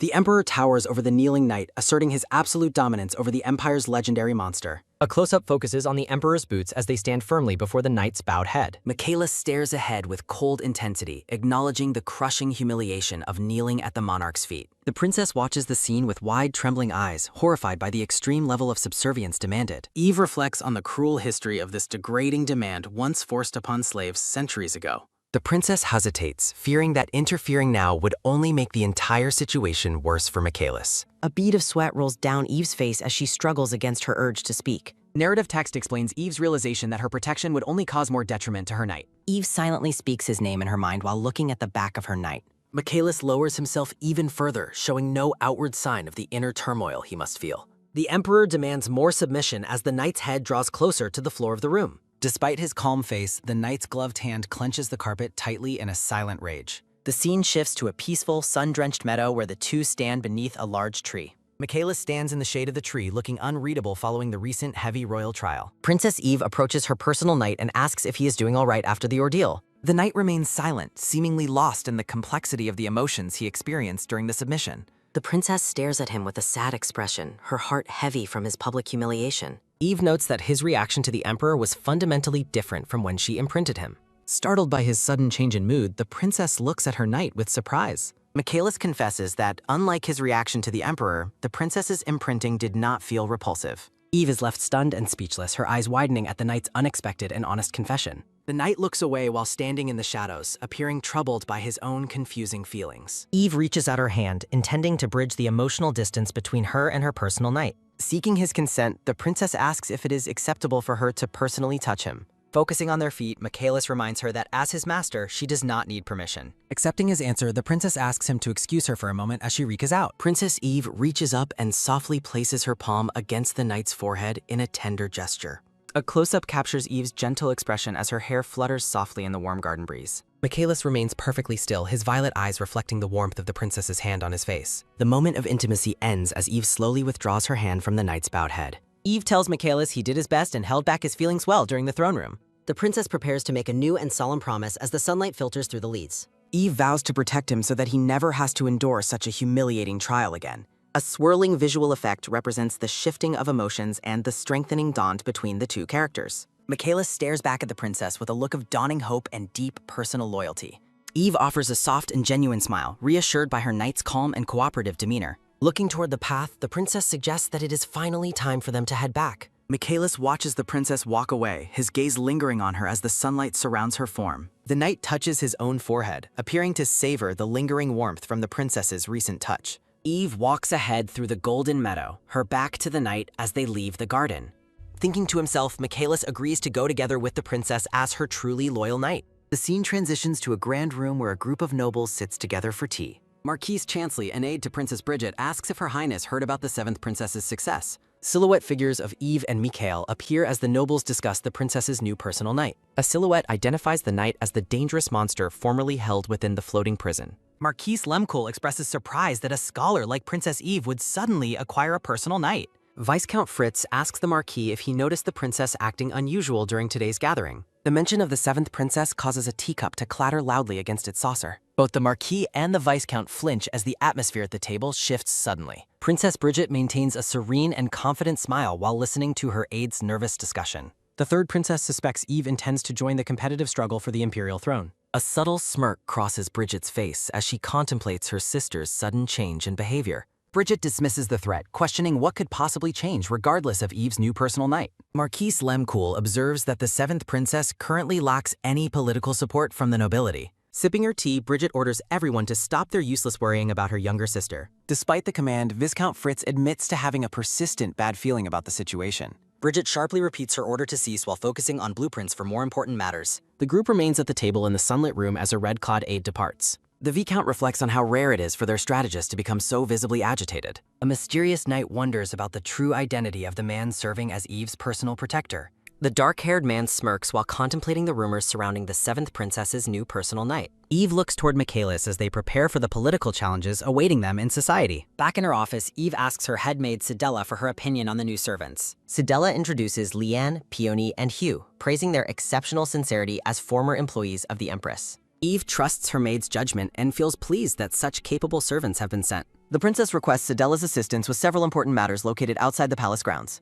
Eve instructs the maid to visit the blacksmith district to commission a custom sword for Michaelis. In a memory, Eve asks for a small alchemy workshop that can accommodate 3 people. Sidella accepts the instructions and asks if the princess has any further tasks to complete. Eve takes a moment to think deeply about her next strategic move for their future. The princess asks for help locating a suitable townhouse situated near the southern Ravello River. A view of grand buildings illustrates Eve's plan to invest in real estate for future profit. Eve laughs joyfully in her office, feeling satisfied as her various plans begin taking shape. The door shuts firmly as the maid departs to begin executing the princess's many requests. Glowing documents on her desk represent the meticulous preparation Eve is undertaking for her goal. Eve reflects on the necessity of gaining proper qualifications before she can fight for succession. Michaelis stands formally in the hallway while Eve considers the impact of their public appearance. Gold coins scatter across a table as Eve focuses on stabilizing her personal living conditions. Nodding to herself, the princess believes she has thoroughly covered every necessary base for now. Looking ahead with focus, Eve realizes that the greatest challenges still lie in the future. Narrative text notes that a certain candidate currently holds the top rank for imperial succession. Princess Bridget poses regally with her crown, embodying the power of the current frontrunner. Bridget stands before her powerful supporters, highlighting the formidable forces Eve must eventually match.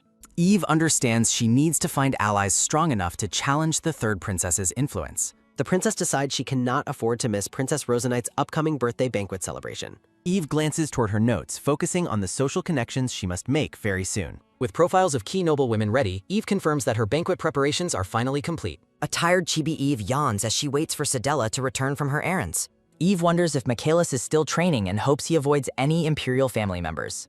The princess specifically worries about a chance meeting between her knight and the 8th princess, Rosie. Eve ponders the potential consequences if Michaelis and Rosie had met before her own imprinting. A swirling visual represents Eve's internal questioning of whether her current anxiety is actually necessary.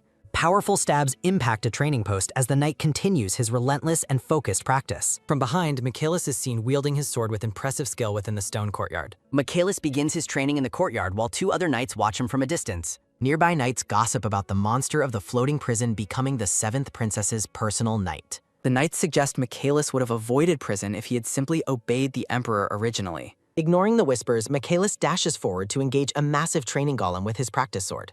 The knight swings his blade with terrifying speed and precision during his solo training session today. A single, powerful strike from Michaelis impacts the center of the training golem's solid stone body. The force of the blow resonates through the stone, creating a momentary shockwave of pure power. Faint cracks spread across the golem's surface as it begins to yield to the knight's incredible strength. With a final rumble, the training golem collapses into rubble behind the victorious and stoic knight. The observing knights stare in silent disbelief at the overwhelming display of raw and destructive martial power. Michaelis takes a seat on a wooden bench, exhaling a long breath after his intense exercise. A hand reaches into view, offering a water bottle while praising the knight's exceptional sword skills. A silver-haired man from the Imperial Guard stands before Michaelis, holding out the bottle of water. Michaelis accepts the water, thanking the stranger while noting the man's distinctively long and silver hair. The silver-haired man advises him to control his power since Eve must pay for broken golems. Michaelis drinks the water, thanking the man for the warning about his princess's potential repair expenses. Introducing himself as Michaelis Agneto, Eve's knight, he asks the silver-haired man for his own name.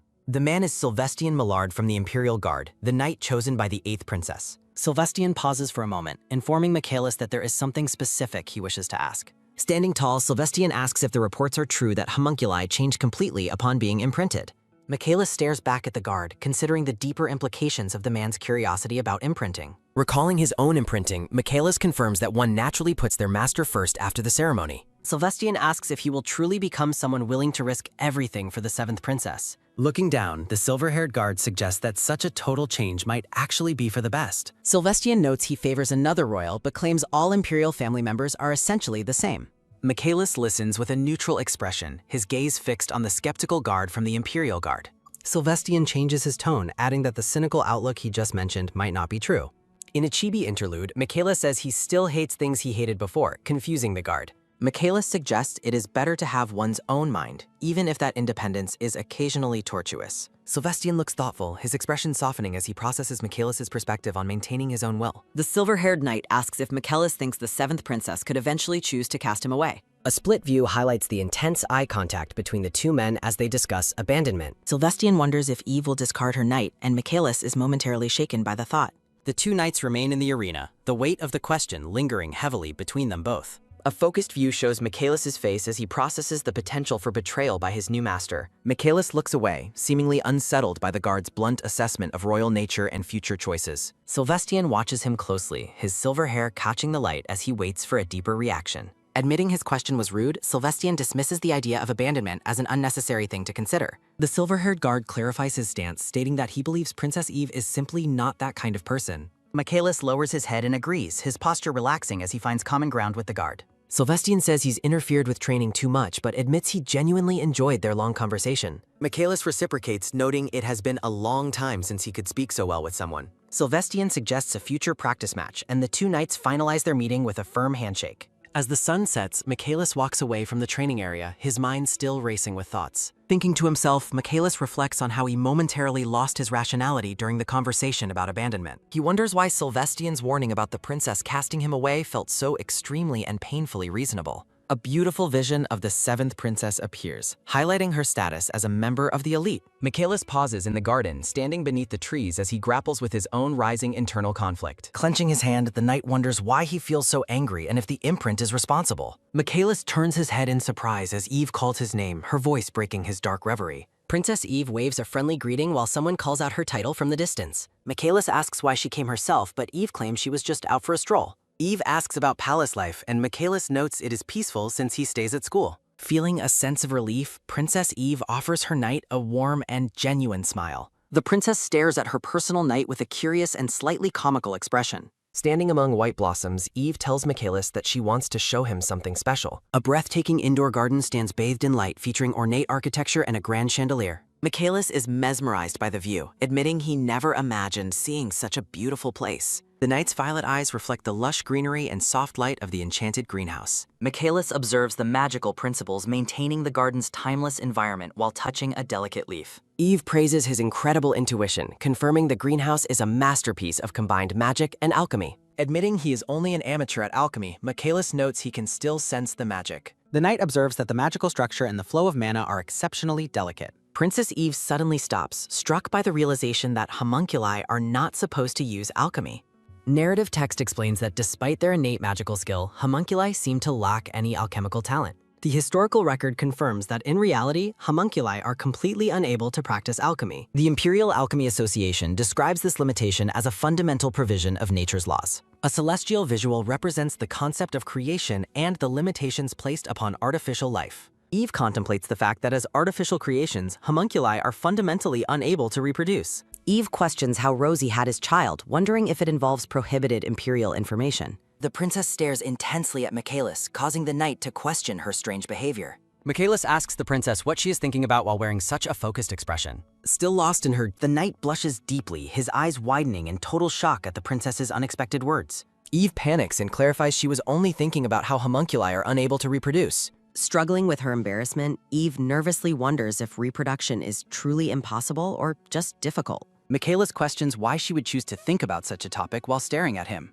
Eve insists she was only looking because he was there and tells him not to worry. Overwhelmed by her own social blunder, the princess blushes and hides her face in shame. Michaelis remains silent and looks away, clearly unsettled and embarrassed by their awkward conversation. Eve abruptly stands up and suggests they return, ordering Michaelis to lead the way immediately. The knight obeys her command and turns away, though his expression remains noticeably flustered. As she follows behind, Eve internally screams in regret over her humiliating and impulsive outburst. The two walk away through the greenhouse, both still visibly embarrassed by their recent discussion. Sunlight breaks through the drifting clouds above, signaling the passage of time over the palace. The grand spires of the Imperial Palace stand tall and bright against the clear morning sky. Eve collapses at her table, exhausted after enduring a long and grueling royal beauty regime. Her maid offers snacks, noting that the 8th princess's selection ceremony is taking an unusually long time. Resting her chin on her hand, Eve agrees that the process is taking much longer than expected. Eve remembers that Rosie lacked alchemical talent and required multiple attempts and fragments to succeed. The maid worries about the 8th princess's success, but Eve remains calm and confident. Rosie stands happily with her own knight, having always been able to get what she wants. Eve asks about Michaelis' whereabouts, and the maid explains he is being prepared in the reception room. The maid explains that Michaelis must look his best today to match the princess's royal appearance. Eve acknowledges the difficulty of high society and expresses her desire to go and greet him. The maid suggests that the imprinting process has likely made Sir Agnito feel much closer to Eve. The head maid agrees to escort the princess to the reception room to see her knight. A team of busy servants surrounds Michaelis as they work to prepare him for the upcoming event. The servants are startled by Eve's sudden arrival and insist that the princess wait outside for now. Michaelis gazes toward the door with an intense look as he hears his princess arrive. Princess Eve enters the room just as a man's dark garment falls to the floor. The princess freezes in the doorway, her expression filled with shock and utter confusion. A close-up focuses on the knight's toned chest and the sharp line of his collarbone. Michaelis stands fully shirtless in the sunlit room, his posture stiff and visibly surprised. From the doorway, Eve watches as the heavy black fabric drops from the knight's form. Eve stares ahead with wide amber eyes, seemingly transfixed by the sight before her. The princess calls out her knight's name in a startled tone as he stands bare-chested. Eve notices a strange, sparkling effect on the knight's face and wonders what is happening. Flustered and red-faced, Eve covers her eyes while trying to explain her sudden intrusion. Peony, a red-haired maid, excitedly asks the princess how the knight's new appearance looks. The maid explains she used the Starry Night makeup technique to enhance the knight's eyes. Eve orders the maid to stop while the servant marvels at the knight's overwhelming beauty. Leanne asks the knight to sit for more makeup, and he agrees to follow her instructions. Looking toward her knight, Princess Eve offers a soft and slightly embarrassed smile. Eve offers to leave while he is dressed, but Michaelis claims he is perfectly comfortable. Surprising her, Michaelis asks the princess to stay with him instead of departing the room. A close-up shows the knight's face as he blushes while waiting for his master's response. The servants continue their work around the shirtless knight while Eve stands nearby and thought. Eve reacts with a surprised sound as the knight insists on her presence during his grooming. Eve realizes that the formidable Michaelis Agneto is unexpectedly vulnerable to the dressing up process. A glowing visual represents the strengthening emotional bond forming between the princess and her knight. Watching him, Eve feels a strange tingling sensation as she contemplates their growing personal connection. Accepting his request, the princess takes a seat to stay by the knight's side. Hugh collects a garment, explaining that they must also apply makeup to the knight's torso. Michaelis questions the necessity of applying makeup to his entire upper body for the banquet. Hugh explains that highlighting specific muscles and features is essential for his formal appearance tonight. Eve laughs softly, telling her knight to endure the tedious process for the palace's sake. The knight looks toward Eve as the servants resume their meticulous preparation of his body. A magnificent blue and gold uniform stands on display, making Eve feel slightly embarrassed. Hugh presents an item on a tray, informing the knight of its necessity for banquets. A close-up shows a black lace garment that all personal knights are required to wear. Narrative text identifies the ceremonial item as a black-laced blindfold used at imperial social events. The blindfold serves to dehumanize homunculi and prevent them from looking at the noble guests. Michaelis wears the black lace across his eyes, his expression remaining neutral and stoic. Eve looks out the window, reflecting on the long history of oppression against artificial beings. The princess notes that Rosie's long imprinting process has likely concluded, shifting the political landscape. Eve mumbles that Sir Millard has finally become the personal knight for her younger sister. Michaelis watches the princess silently, his gaze focused on her as she stands in thought. Eve clarifies she doesn't want Michaelis to feel any shame regarding another princess's new knight. A soft smile touches the knight's face as he is surrounded by glowing white blossoms. A thought bubble highlights the knight's presence directly in front of his chosen master, Eve. Eve looks back at him with a serious and unwavering gaze while sitting on the sofa. The princess smiles warmly, assuring her knight that she will never regret her decision. Michaelis notes her affectionate tone regarding the other knight. Eve insists she only needs him. Eve tells Michaelis not to be jealous, promising she will never take back his position. The knight accepts her promise and swears an official oath to serve only Princess Eve. The servants blush and swoon at the romantic and loyal atmosphere between the two leads. Sidella enters to announce the ceremony's conclusion and tells the princess to start her preparations. The maid notes that the long-awaited time for the imperial banquet has finally arrived. Michaelis stares ahead with sharp violet eyes, mentally preparing for the upcoming night's social battlefield. Michaelis Agneto offers a faint, mysterious smile while preparing for the upcoming royal event. The grand imperial ballroom is filled with elegantly dressed nobles awaiting the evening's festivities. Guests mingle throughout the opulent hall, surrounded by the golden light of the banquet. Two noblewomen discuss the rumor that the seventh princess has finally obtained a personal knight. The green-clad noblewoman turns in surprise, sensing a significant presence moving through the ballroom. They wonder if the woman who just passed was the princess, though they doubt a recluse would attend. A delicate, pearl-adorned heel takes a purposeful step onto the polished marble of the ballroom floor. Princess Eve makes a stunning entrance, escorted by the blindfolded and formidable Sir Michaelis Agneto. Eve radiates royal confidence while her knight stands stoically beside her in his ceremonial uniform. Gossiping guests confirm the tabloid rumors were true as they catch sight of the princess's partner. A wave of shock ripples through the crowd as they observe the unexpected and striking pair. Behind his ceremonial blindfold, Michaelis maintains a focused and neutral expression amidst the social scrutiny. The shimmering atmosphere of the ballroom reflects the high stakes of this important political debut. Eve turns to her knight, inquiring about his initial impressions of his very first imperial banquet. Michaelis remains silent, his stoic presence serving as a perfect contrast to the lively, crowded room. In a humorous interlude, the knight feels overwhelmed by the flamboyant atmosphere and the servants' excitement. Stepping into the crowd, Michaelis asks the princess to reveal her specific plan for the night. Eve explains her goal is to leave a lasting impression on the people she deems useful. The knight asks for instructions. Eve tells him his only job is to stand there charmingly. Michaelis agrees to his task and promises to alert Eve if any of her siblings approach. Taking a steadying breath, the princess prepares herself to initiate the first phase of her strategy. Eve identifies her target, a purple-haired noblewoman, and decides it is finally time to begin. A playful visual shows Eve boasting about her prepared treasure chest of secret information and plans. Narrative text describes the empire as a place founded upon the dual pillars of magic and alchemy. The Hadalamed Empire relies on magic crystals as its primary and most essential source of power. Visual records introduce the Pinello Barony, a noble house with a specific and vital imperial role.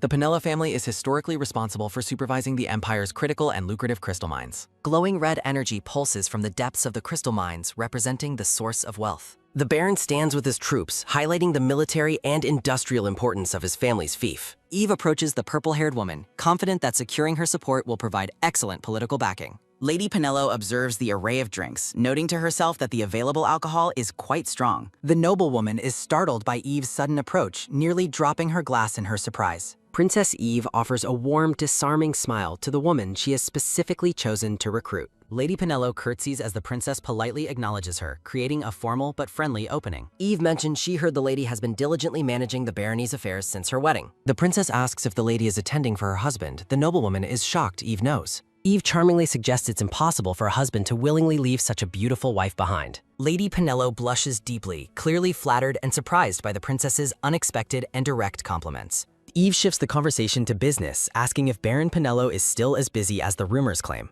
The lady admits she is learning fief management because her husband's duties keep him constantly occupied.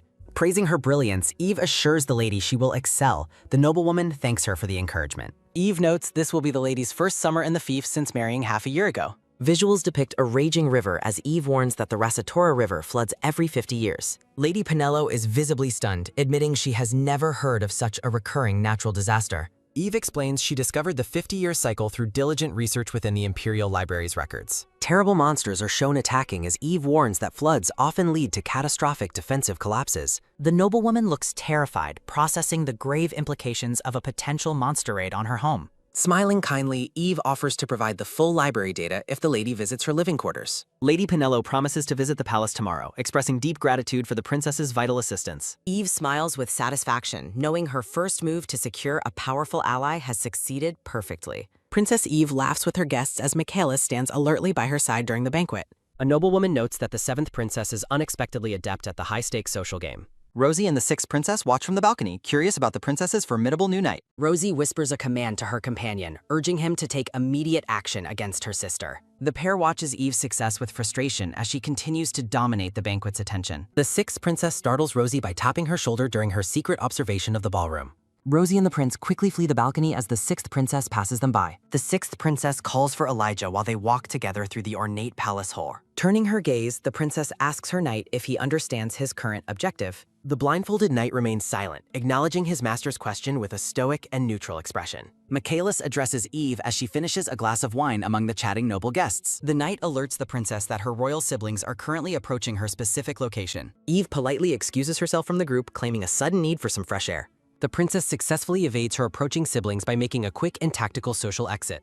The heavy doors shut behind the pair, sealing them away from the noise of the ballroom. Michaelis notes they have successfully managed to escape the social pressure of the imperial party. Sighing with relief, the princess credits her knight for their smooth and quiet departure from the crowd. Eve suddenly stumbles, prompting Michaelis to catch her and ask if she has been injured. The princess flinches and tries to play off her physical discomfort as nothing worth mentioning. Eve's feet throb painfully after walking through the palace in such extremely high-heeled shoes. Michaelis suggests using magic to ease the pain, but Eve prioritizes maintaining an elegant royal appearance. The knight considers her response with a thoughtful expression while they remain alone in the hall. Michaelis gently commands the princess to sit so he can address her physical strain immediately. Eve watches with confusion as her personal knight suddenly drops to one knee before her. The knight takes the princess's foot in his hands, shocking her with the unexpected intimacy. Princess Eve blushes intensely at the knight's direct and protective show of personal care. Using simple everyday magic, the knight begins to soothe the intense soreness in her feet. Michaelis asks if she feels better. The flustered princess admits that the pain has subsided. Blushing, Eve wonders if the knight learned such smooth and charming techniques at his training school. The two share a quiet and intimate moment together in the moonlit and private hallway. Michaelis' expression shifts to one of focused intensity as he senses an approaching presence nearby. Sensing a potential threat, the knight prepares to draw his sword while Eve calls his name. Michaelis addresses his princess as he prepares to defend her from a potential intruder. A dark silhouette steps forward from the shadows, intruding upon the pair's private and quiet moment. Eve stares at the newcomer, thinking about how long she has awaited this specific encounter. In a chibi interlude, Eve celebrates her success while Michaelis identifies a suspicious lurking person. A man bows deeply and claims he has been waiting for the 7th princess to arrive. The red-haired man, Alvin Redmond, praises the princess for her ability to spot underappreciated talent. Eve reacts with utter shock and confusion as she processes the identity of the man before her. A dramatic reveal identifies the man as Alvin Redmond, startling the unsuspecting and focused princess. The princess is stunned, recognizing Alvin as a man destined to become a notoriously corrupt official.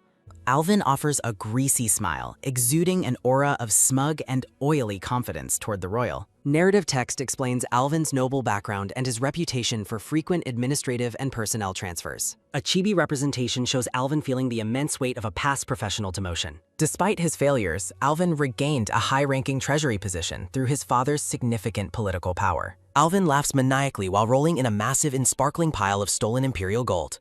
Eve remembers with bitterness that she was once one of the many victims of his corruption. The princess recalls being denied her rightful imperial gifts due to Alvin's persistent financial schemes. Alvin is depicted as a devilish figure gleefully hoarding wealth away from the royal palace. Looking back at him with disgust, Eve acknowledges his undeniable competence in a very strange field. The blindfolded knight glares at the red-haired man as he asks the princess if she knows him.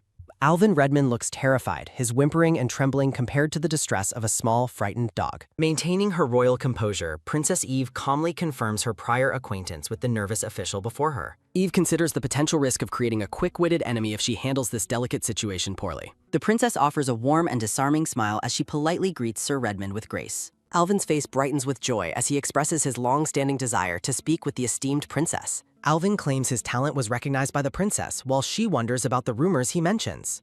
Bursting into tears, the emotional official laments the scandalous gossip regarding his repeated personnel transfers and failures. He blames Count Sanchez for the rumors, but feels vindicated now that the princess has acknowledged him. Eve reacts with a small, inquisitive sound as she processes the man's intense and emotional professional outburst. Narrative text explains that Count Sanchez has a historically poor relationship with Alvin's influential father, Count Redmond. A visual record depicts Alvin being forced to leave his office after being demoted by the superior. With sparkling eyes and a hopeful expression, the official asks the princess if his suspicions were correct. Eve realizes that her own past failures might have been orchestrated by the corrupt and calculating Count Sanchez. In a simplified visual, Eve addresses the man directly as she prepares to issue her specific instructions. Eve orders him to return to the ceremonial division. Alvin is confused, claiming his current duties are complete. The princess notes that many sacrifices and rapid preparations were made specifically for Rosie's rushed selection ceremony. Eve observes that the quantity of unapproved and potentially illegal ritual offerings will likely be quite considerable today. A glowing red fragment represents the illegal use of the Philosopher's Stone during the younger princess's recent ceremony. Eve tells him to reduce the records, explaining they cannot leave a history that harms the crown. Moving closer, the princess whispers that she believes the official is uniquely capable of assisting her mission. Alvin excitedly agrees to the task, boasting that manipulative paperwork is his specialty while Eve remains quiet. Eve assures him he will do a thorough job. The official is overwhelmed by her royal praise. Eve commands him to catch his superior's attention while the man quickly zooms away to begin working. The princess and her knight watch the official depart, both focused on the next phase of their plan.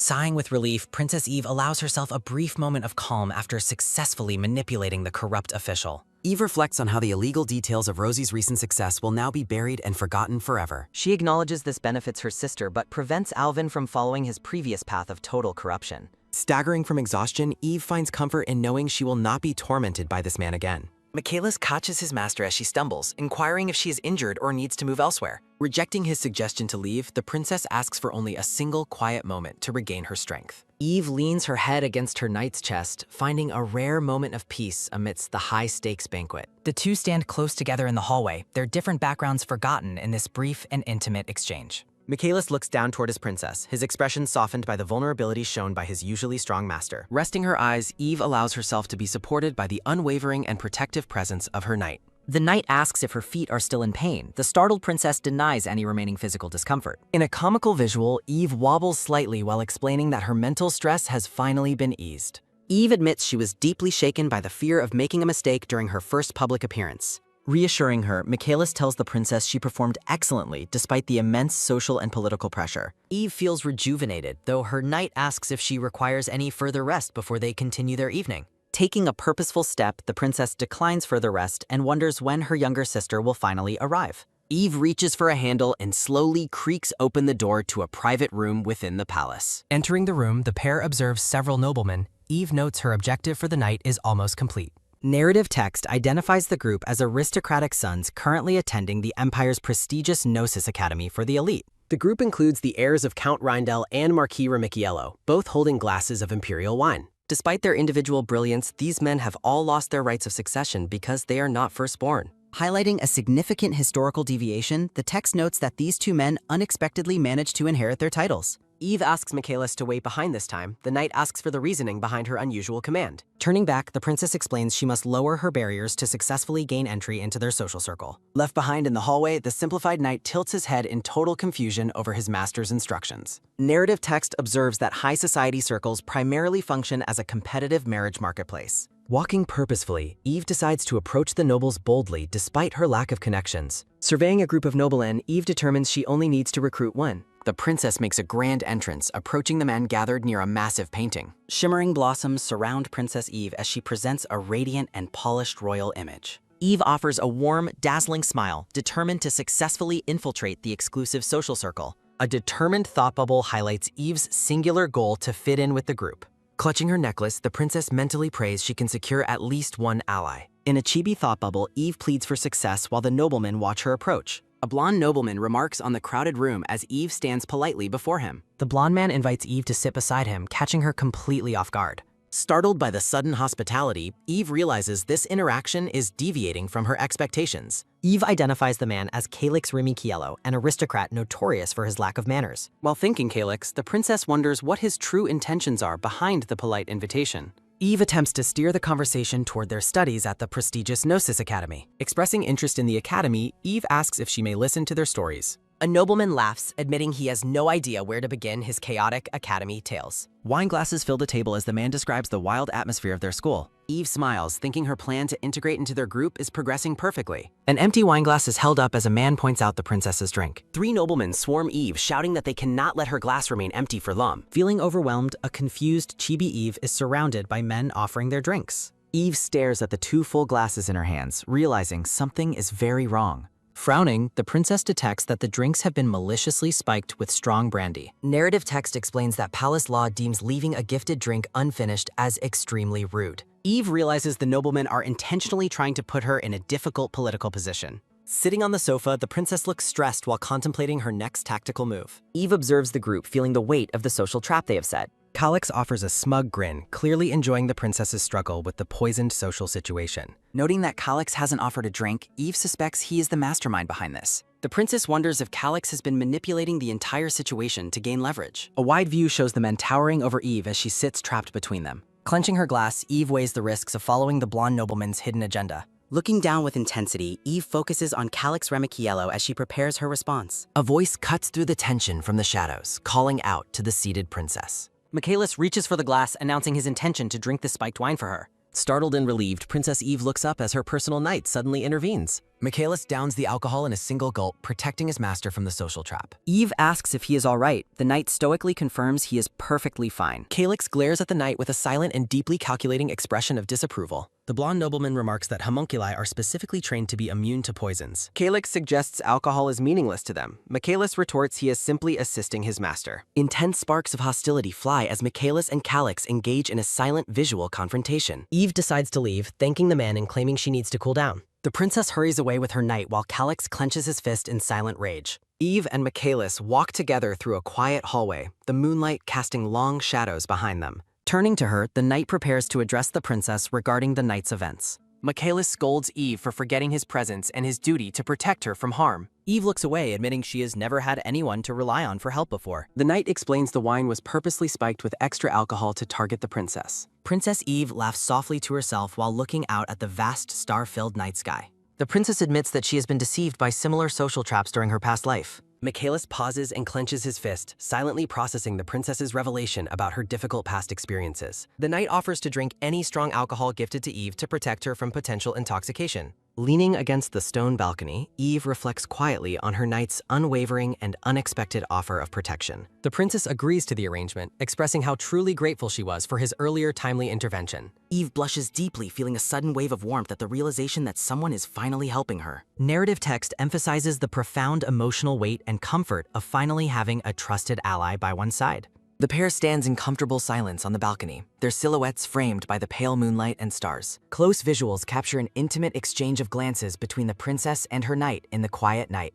A grand, glowing chandelier signals a shift in the scene toward another part of the imperial palace. In a lavish dressing room, maids attend to the 8th princess while her silver-haired knight stands nearby. The maids ask the 8th princess how she feels about having the Empire's White Rose as her knight. Sir Sylvestian Millard bows formally, stating that serving the princess is the highest honor he could receive. Rosanite commands her knight to become the greatest in the Empire to ensure she shines above all others. The blindfolded knight promises that he will not disappoint her, accepting his new role with stoic determination. A sharp close-up of the princess's red eye reveals her intense and calculating focus on her social standing. Rosanite takes her knight's hand, noting to herself that he is the special guardian she specifically chose. A close-up of their formal attire as the princess suggests it is time for them to depart. The grand ballroom doors creak open as the herald announces the arrival of Princess Rosanite Nadia Hadelamid. Glowing with radiance, the 8th princess makes her entrance alongside her personal knight, Sir Sylvestian Millard. The gathered noble guests react with expressions of delight and laughter as the princess enters the hall. Guests whisper amongst themselves, admiring the princess's beauty and the striking appearance of her silver-haired knight.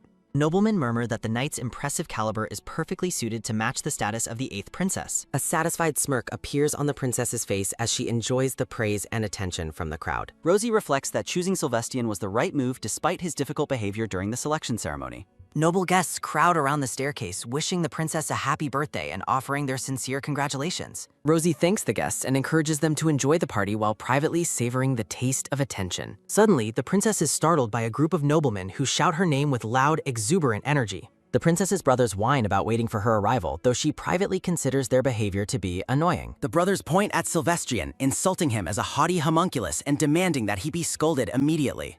Rosie's expression twitches with suppressed rage as she mentally curses her brothers for their loud and stupid comments. The princess worries that her brother's outbursts are publicly advertising the fact that she lacks skill in alchemy. A blonde woman named Betty arrives with her companion, greeting the 8th princess and interrupting the brothers. Rosie expresses honor at her sister's presence, while Betty notes it is only natural for her to attend. The princess sighs with relief, thanking goodness that Betty happened to come over and silence her brothers. Betty praises her sister for the hard work she put into obtaining the imperial palace's greatest knight. The noblewoman mentions that few tried to claim Sylvestian because the imprinting process was known to be difficult. Rosie is caught off guard by the sincere praise, making a surprised sound as she processes the compliment. Sylvestian bows deeply toward the princess, offering a formal apology for the inconvenience he caused her earlier. Kneeling before his master, the knight vows to make up for his past disloyalty with absolute future loyalty. A close-up highlights the intimate moment as the silver-haired knight kisses the princess's hand in front of the guests. The ladies in the ballroom react with excitement and kia sounds at the knight's dramatic show of devotion. Rosie is impressed by the knight's performance, thinking he is quite good at reading and manipulating the social atmosphere. The princess commands Sir Millard to stand, and the knight promptly obeys his master's royal request. Watching from a distance, Eve listens to a guest describe the event as a scene from a fairy tale. Princess Eve observes the interaction closely, noting with satisfaction that things are starting well this time around. Eve sees that Rosie is satisfied with Sir Millard's performance, indicating the plan is moving forward successfully. The princess walks with Michaelis, feeling reassured that her own knight's presence ensures her safety and success. Narrative text notes that Rosie is falling for Michaelis again, depicting a moment of connection between the two. A collage of shadows and memories weighs heavily on the atmosphere as the scene shifts. Princess Eve stands in the ballroom, her expression hardened as she internally rejects a disastrous outcome. Startled from her thoughts, the 7th princess turns as someone calls out to her. Michaelis approaches his master, informing her that the 3rd princess has already departed the festivities. Eve agrees it is time to move, suggesting they follow the crowd toward the central staircase. With a confident smile, the princess prepares to confront the primary focus of the evening's banquet. A blonde noblewoman watches the unfolding social dynamics with a look of mild, curious concern. Turning to her companion, the woman notes that Eve is finally approaching to congratulate her sister. The noblewoman anticipates a tense confrontation now that both princesses have secured their legendary personal knights. Guests whisper about Sir Ignito's fearsome reputation as the monster from the imperial floating prison. Narrative text recalls Eve's impeccable behavior earlier in the day before the birthday girl's grand arrival. Standing in the shadows, a brooding Rosanite feels her spotlight being stolen by her elder sister. Radiant and surrounded by floral imagery, Eve calls out to her sister to begin their greeting. The 7th princess offers formal birthday congratulations, wishing for her younger sister to continue blooming beautifully. Rosanite offers a cold, insincere thanks while Eve detects her sister's growing resentment over the gossip. Eve attempts to end the interaction politely, wishing Rosie an enjoyable night before preparing to leave. The atmosphere freezes as Rosanite calls out to her sister, stopping Eve's departure with a single word. Rosie offers a sharp, mocking smile as she mentions Eve's success in obtaining a personal knight. With a calculating gaze, the 8th princess requests a formal introduction to her sister's new guardian. Eve's heart races with sudden anxiety, wondering if her sister has developed a dangerous interest in Michaelis. Clenching her dress, the princess tries to convince herself that this is merely a standard social formality. Eve formally introduces Sir Michaelis Agneto, who offers a deep and respectful bow to the 8th princess. The ballroom falls into an expectant silence as the two rival princesses and their knights face off. Eve grows increasingly nervous as her sister remains silent, wondering why Rosie is simply staring at Michaelis. A close-up captures Rosanite's intense and unreadable stare as she evaluates her sister's chosen protector. Michaelis remains perfectly still in his bow, projecting a sense of stoic and unwavering imperial discipline. Rosie offers a sweet but predatory smile, causing Eve to realize a social trap is being set. Rosanite extends her hand toward the knight, a move that leaves Eve gasping in sudden shock. Behind his blindfold, Michaelis appears slightly strained by the unconventional and demanding gesture from the princess. Looking up at her sister, Rosie's expression is smugly victorious while Eve's mind races with frantic questions. A decorative credits page features the 7th princess and lists the staff responsible for the series. Eve realizes with horror that her sister is demanding a public show of devotion from Michaelis.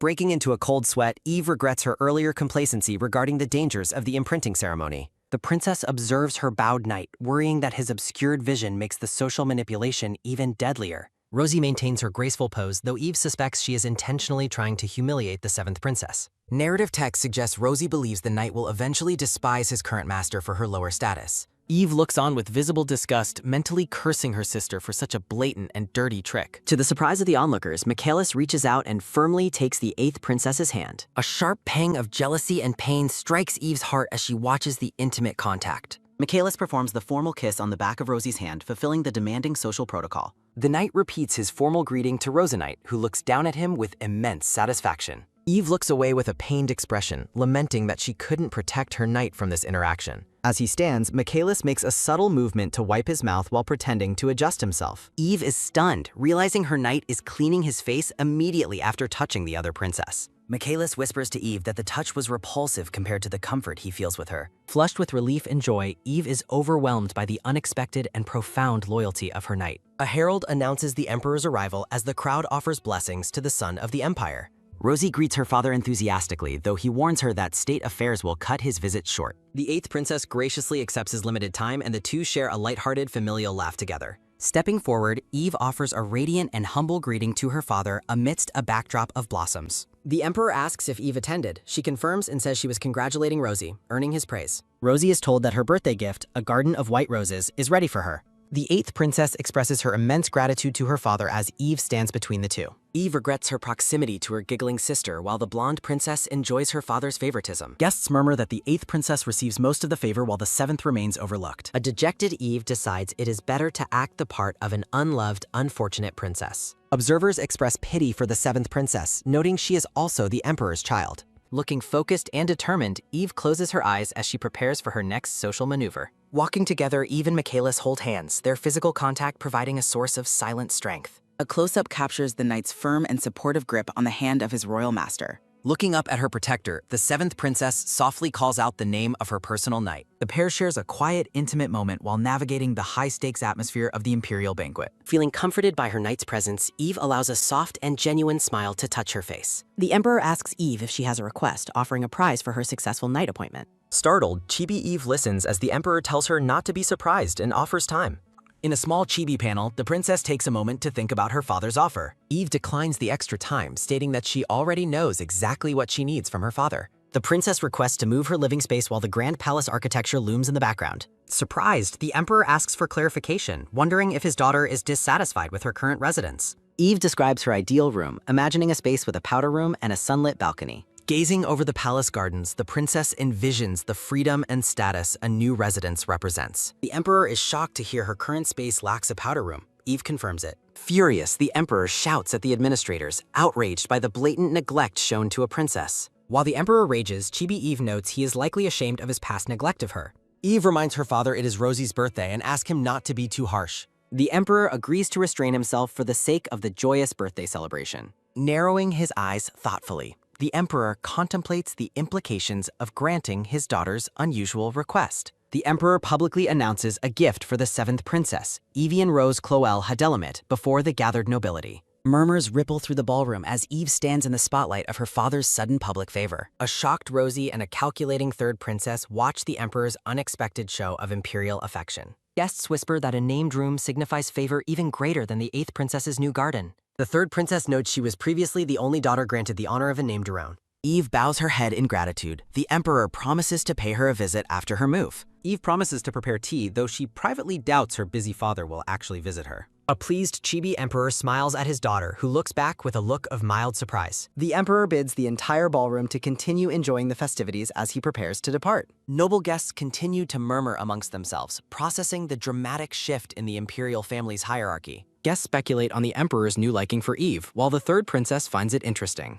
Eve realizes the night's events may be a major turning point while her sisters watch her closely. A wide view of the banquet hall depicts the ongoing social dynamics of the Empire's elite. Rosie glares with resentment while the third princess hides her calculating expression behind an elegant fan. Surrounded by laughter and attention, Eve finds herself at the center of a newly supportive social circle. Guests discuss the Room of Verdure, rumored to be the most beautiful space in the East Palace. Noblemen beg for future invitations to the room, and Eve responds with a polite and practiced laugh. From a distance, Eve spots a specific woman standing near the grand staircase of the ballroom. Narrative text identifies the brown-haired woman as Lady Anais Luciard, daughter of a prominent count. Anais Luciard is identified as the most important guest present at the birthday banquet tonight. Eve looks toward the lady with intense recognition, internally calling out her name in silent determination. Crowds of guests block Eve's path, laughing and shouting as she tries to reach Lady Anais. Realizing she must talk to the lady immediately, Eve watches as Anais begins to walk away. Princess Eve bids everyone farewell, expressing her enjoyment of the conversation and a need for rest. As the pair departs, Princess Bridget watches Eve and Michaelis leave the festive social circle. The red-suited man notes Eve's unusual behavior, while Bridget reflects on her father's room gift.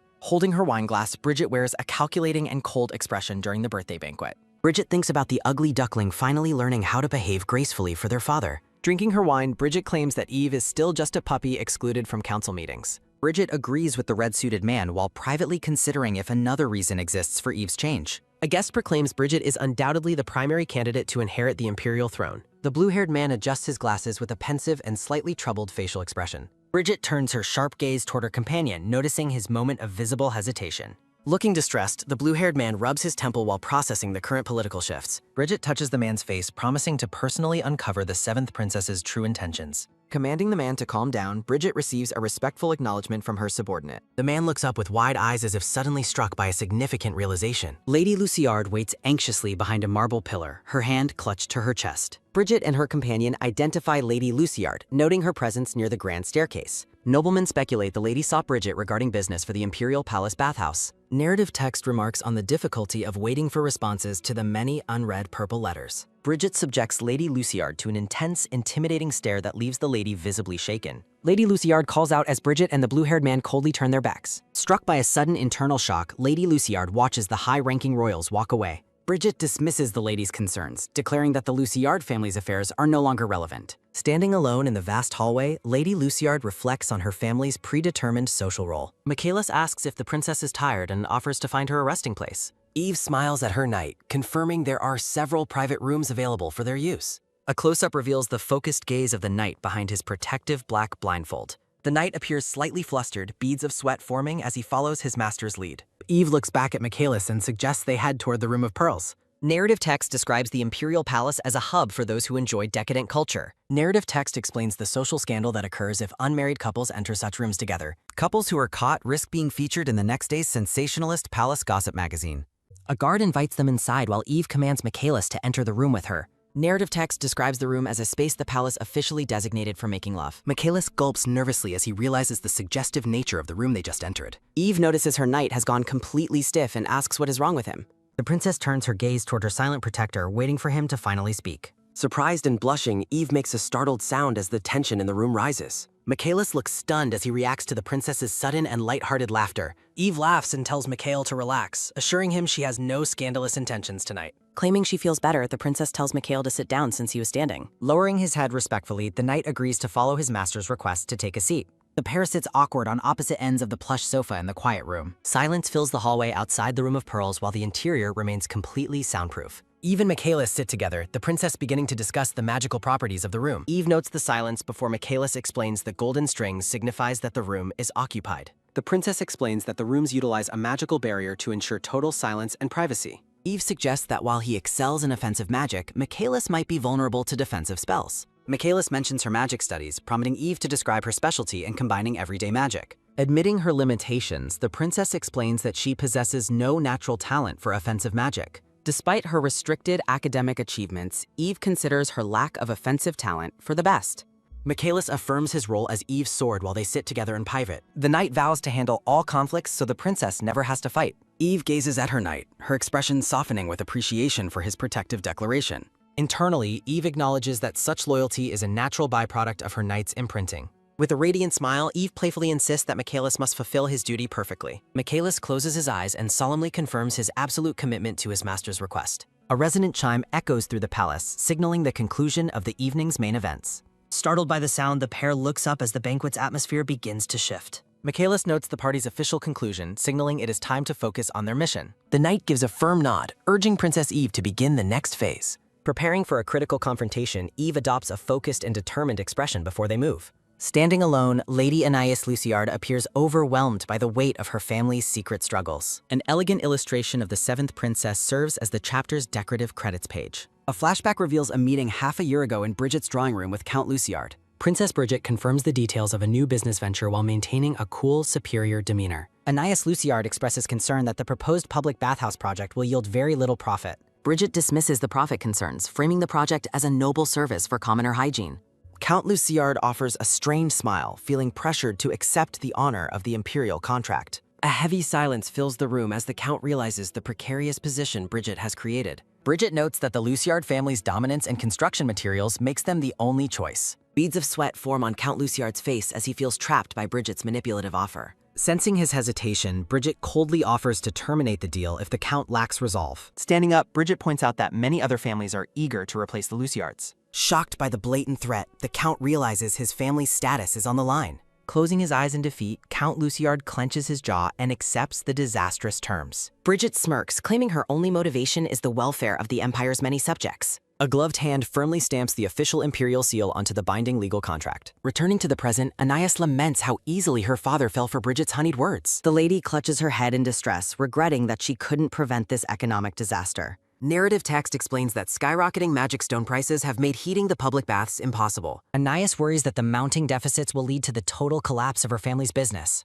Distant memories haunt Anais as she recalls Bridget refusing to meet once the project failed. Drinking wine to numb her anxiety, Anais desperately wonders how to save her family from ruin. Michaelis approaches Anais, introducing himself and stating that his master wishes to speak with her. Anais is visibly confused that the seventh princess would take any interest in her current plight. Hesitating, the lady explains that her current social obligations make it difficult to leave immediately. The knight remains composed, preparing to deliver a specific message from his royal master. Michaelis promises that Princess Eve respects her time and will not waste a single moment. Remembering Bridget's cold neglect, Anais clenches her dress as she considers the seventh princess's offer. Deciding to take the risk, Anais agrees to the meeting and asks Michaelis to lead. The pair walks through the hallway, unnoticed by the remaining guests at the birthday banquet. Watching from a distance, Rosie looks on with mild curiosity as her sister's knight departs. Eve greets Lady Luciard warmly as she enters the designated private room for their talk. Anais offers a polite bow while privately questioning the motive behind this sudden royal summons. The princess maintains a gentle smile, projecting an air of calm and sincere invitation. Eve directly mentions the severe business trouble the Luciard family faces due to the imperial mandate. A close-up of the seventh princess highlights her confident and knowing gaze during the negotiation. Anais is stunned into silence, realizing that Eve is fully aware of her family's hidden crisis. Narrative text reveals Bridget knew stone outputs would decline, intentionally setting a trap for the Luciards. Eve explains the cold reality of the third princess's scheme to the bewildered Lady Luciard. Lady Anais looks stunned as she learns the third princess plans to ruin the Luciard family business. A silhouette of Princess Bridget looms over Count Luciard, depicting her goal to absorb his business assets. Eve explains Bridget's scheme to give reconstruction contracts to the Chancellery Guild at a cheap price. Anais clenches her head in despair, realizing she was foolish to trust the third princess's motives. Princess Eve identifies the Chansley Guild as being one of the top 3 trade guilds available. Eve explains the guild's plan to buy related businesses and prepare a wide assortment of capital goods. Anais is devastated to learn that her family's liquid funds have dried out at such a critical moment. The lady looks intensely focused as she realizes exactly why the Chansley Guild's funds are currently drained. Eve asks if the financial drain happened because they chose to stockpile expensive and rare magic stones. Princess Eve points out that since they cannot sell the stones immediately, they are financially bound. The princess notes that exposing the truth about the magic stone hoarding would cause the family trouble. Anais reacts with bitter anger, shouting that magic stones are the reason for her family's current state. A close-up shows the lady's hands trembling as she realizes Princess Bridget intended this business failure. Weeping into her hands, Anais admits her foolishness for waiting on the third princess to help them. Princess Eve watches the lady with a calm, patient, and deeply knowing expression on her face. Reaching out, the princess tells Anais that none of this is her fault and to stop blaming herself. Standing together, the princess takes both of the lady's hands to offer her firm and sincere comfort. Lady Anais views Eve as a savior, imagining papers that represent her family's impending business rescue. In a chibi panel, Eve expresses her gladness as she and Anais shake hands with renewed determination. The princess notes that the lady must have been unable to rest well due to her worries. Eve advises Anais to return home early to rest while they plan to fool Princess Bridget's spies. Anais agrees to the plan, deciding to maintain an appearance of extreme anxiety to fool any onlookers. Eve bids the lady farewell as Anais bows deeply before exiting the private meeting room. A close-up highlights Eve's serene and confident smile as she completes another stage of her plan. Eve reflects that Bridget's plan for the Chansley Guild to take the bathhouse business is now impossible. A flashback shows a city block engulfed in flames due to Bridget loosening fire regulations for Chansley. Narration reveals that the resulting fire was a horrific accident that led to over 300 casualties. Lady Anais looks toward the future with a soft smile, feeling hopeful for the first time today. Exhausted from the intense social maneuvering, Princess Eve flops onto the sofa with a heavy sigh. Staring up at the ceiling, the princess allows herself a single moment of quiet and focused peace. Standing up, Eve calls out to her knight, Mikhail, to signal that her private talk is finished. The princess slides through the thick red curtains of the private room to rejoin the banquet festivities. Eve stops suddenly with a look of mild surprise as she steps out into the hallway. Looking down a long, quiet palace corridor, Eve calls out the name of her personal knight, Mikhail. A cute chibi panel depicts Eve proudly celebrating her collection of loyal allies inside a treasure chest. Laughter and social chatter fill the air beneath a massive chandelier in the Grand Imperial Ballroom. Princess Rosie stands surrounded by roses, looking deeply annoyed at the ongoing attention her sister is receiving. The 8th princess wonders if everyone has lost their minds by focusing so much on the 7th princess. Rosie imagines a scandalous situation where Eve and her knight have vanished into the Room of Pearls. Clutching her forehead, Rosie complains about how intensely annoying she finds her sister's bold social conduct. Rosie looks surprised and intrigued as she spots something unusual happening down a quiet palace hallway. From a distance, the backs of Eve and Mikhail are seen as they navigate the Imperial Palace. Looking at the knight's back, Lady Anais identifies the black-haired man as Sir Agnito. Anais watches the knight from behind, wondering exactly where he is taking the 7th princess tonight. Creeping along the wall, the lady questions if Eve herself gave the orders for this mysterious detour. Peeking through the curtains, Rosie watches with wide eyes as her sister and the knight depart together. Rosie's imagination runs wild with a scandalous threesome theory involving Eve, the knight, and Lady Anais. Blushing heavily, the 8th princess watches from behind a pillar and questions Eve's sudden social audacity. Biting her finger nervously, Rosie recalls her desire to be the first to imprint a personal knight. Determined to intervene, a chibi Rosie creeps forward, deciding she must interrupt her sister's suspicious meeting. Sir Agnito stands stoically in a quiet palace hallway as Lady Anais Luciard departs. Approaching the knight, Rosie asks if he is not planning on entering the room. Narrowing her eyes, Rosie considers whether she should ignore her sister's suspicious private meeting. Sir Agnito remains motionless and silent under the 8th princess's intense and calculating gaze. Rosie approaches the knight, deciding that teasing him will be a much more entertaining distraction. Sensing the princess's approach, the blindfolded knight turns his head toward the source of sound. Standing amidst a sea of roses, Rosie calls out to Sir Agnito to gain his attention. Lowering his head in a respectful bow, Sir Agnito formally greets the 8th princess. Rosie finds it highly suspicious that her sister would choose to be alone right now. The princess takes a sudden step forward, causing the knight to flinch in visible discomfort. Beads of sweat form on Sir Agnito's face as he faces the princess's intimidating presence. Resting a finger on her chin, Rosie asks if Princess Eve is currently inside the room. Sir Agnito informs the princess that his master is currently resting alone inside the room. Rosie reflects on her certainty that Eve is lying and considers her next social move. Tilting her head, Rosie questions why the personal knight isn't staying by his master's side.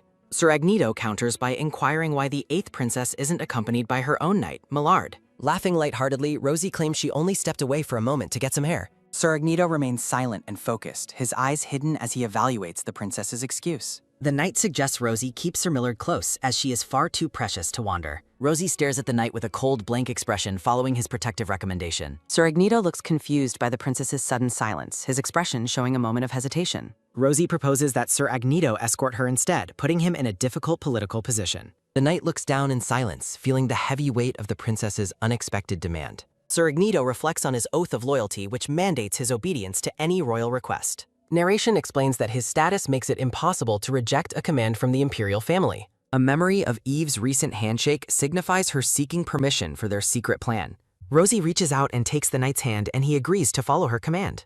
A close-up reveals Sir Agneto's visible frown as he follows the 8th princess against his will. Narration describes the knight's current feeling as terribly unpleasant during this forced social escort. The sensation is described as even more distressing than the oath he swore to the emperor. Sir Agneto wonders what could be the reason for such an intense and negative internal reaction. Accepting his temporary role, Sir Agneto formally offers to escort the 8th princess to the garden. Eve's voice rings out through the palace hallway as she calls out for her knight, Mikhail. Turning in the quiet corridor, Eve looks around with confusion, wondering where Mikhail is gone. Sir Millard walks down the hallway alone, his presence drawing the 7th princess's immediate attention. Spotting the silver-haired knight, Eve calls out to Sir Millard to inquire about his whereabouts. Millard explains he is looking for Rosie and asks why Eve is walking without her protector. Eve looks completely shocked as she begins to understand the knight's sudden and mysterious absence. Surrounded by roses, Eve realizes that her sister has likely taken Mikhail for her own. Eve concludes that Rosie and Sir Agneto are currently together somewhere in the palace grounds. Outside at night, a narration bubble confirms that Rosie and Sir Agneto are indeed together. Rosie complains about the knight's fast pace, and he offers a respectful and quiet apology. Noting his lack of conversation, Rosie teases him, and he apologizes for his silent nature. Rosie abruptly pauses her walk and lets go of the knight's hand in the dark garden.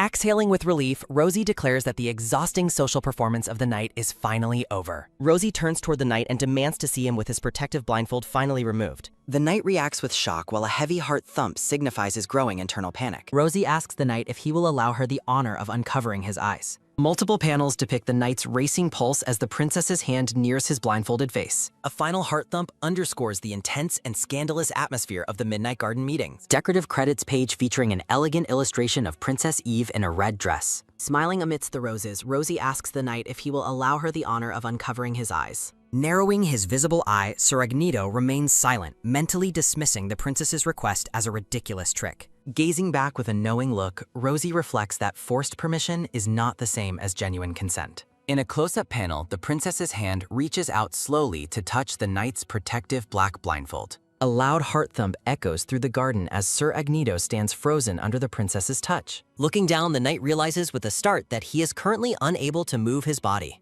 Beads of sweat form on the knight's face as the princess's hand hovers dangerously close to his eyes. Rosie's fingers squeeze the fabric of the blindfold while the knight's internal panic continues to rise sharply. Sir Agneto's eyes widen as Eve's voice suddenly rings out through the night, calling the name Mikhail. Stepping between them, Eve creates a protective shield for her knight while staring down her younger sister. A close-up of Princess Eve shows her looking at Rosie with a determined and unwavering royal expression. Rosie maintains a blank and indifferent expression while facing the sudden intervention of the 7th princess. The two pairs of royals and knights stand in a tense standoff beneath the starry night sky. Eve directly questions her sister, asking why Rosie felt it was appropriate to take someone else's knight. Rosie remains momentarily silent, her expression unreadable as she considers how to respond to the accusation. Sir Agneto looks down while Rosie claims the knight merely saw her alone and offered his esper. A close-up of Eve reveals her internal reaction, immediately identifying her sister's claim as a blatant lie.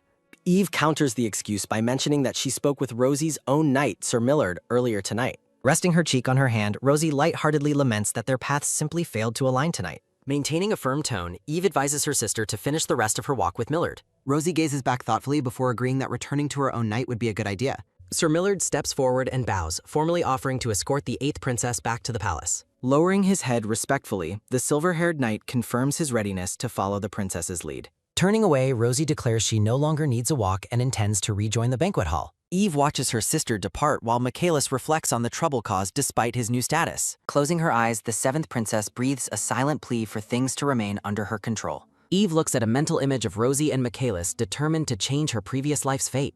Rosie and Millard walk away, leaving the garden in a moment of quiet, tension-filled palace transition. The two pairs move in opposite directions, the distance between them growing in the dark garden. Standing alone with her knight, Eve looks ahead with a soft, thoughtful, and slightly weary expression. Michaelis turns his head toward his master and asks if something significant happened during her private talk. Staring ahead with a shadow over her eyes, Eve learns that Rosie attempted to remove his blindfold. Narrative text explains that uncovering a personal knight's eyes implies a request for a knight of service. A close-up shows Eve's mouth set in a firm line, her silent anger evident as she clenches. Standing close together, Michaelis offers a sincere apology for leaving the princess alone during the event. Lowering his head, the knight tells the princess that his absence is not something she should apologize for. Walking through the bright palace hallway the next day, Michaelis notes the massive pile of invitations received. A stack of sealed letters confirms that Eve's social standing and value have risen significantly in society. Eve smiles happily as she notes her banquet preparations and business ventures are all progressing as planned. Surrounded by falling leaves, the princess confidently reflects that her long-term plans are proceeding without any issues. With a knowing grin, Michaelis asks if their current trip is part of the plan for her throne. A red-haired man named Alvin Redman greets the 7th princess with an enthusiastic and cheerful "Ta-da!" Eve offers a warm smile, noting that it has been quite a while since they last met.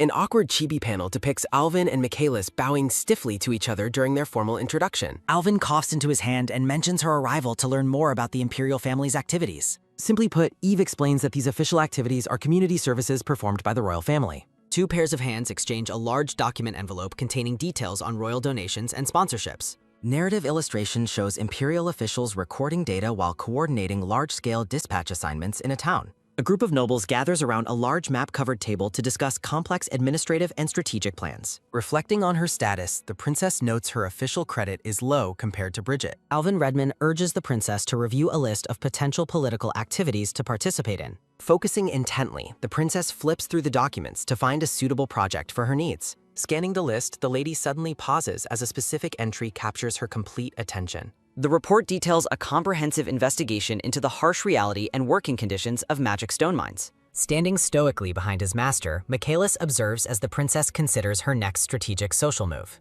Alvin explains that the activities at the beginning of the list are better for starting out. The man suggests that discovering and sponsoring an artist is a great way to generate fame. Eve asks Alvin to recommend the specific activity that will yield the most official credit. Walking down the hall, Michaelis notes her plan to amass credit to visit the stone mines. Smiling warmly, the princess acknowledges that her knight has correctly deduced her hidden political intentions. Looking directly at her, Michaelis asks if she brought him along specifically so he would notice her plan. The lady admits with a gentle smile that she indeed wanted him to understand her purpose. Eve expresses her sincere desire to improve the poor working conditions of the miners and homunculi. The knight remains silent, his focused gaze evaluating the princess's surprising and genuine humanitarian concern. Bathed in soft light, the princess looks toward the future with a peaceful and determined expression. Watching his master, Michaelis mumbles to himself that the lady is truly sincere about her goals. Surprised by a sudden sound, the pair pauses their conversation to investigate the source of noise. Dashing through the corridor, Leanne calls out to Princess Eve with a look of extreme urgency. Eve and her knight react with visible concern as the maid announces a serious problem. The imperial family gathers in a grand room for an official meeting with their father.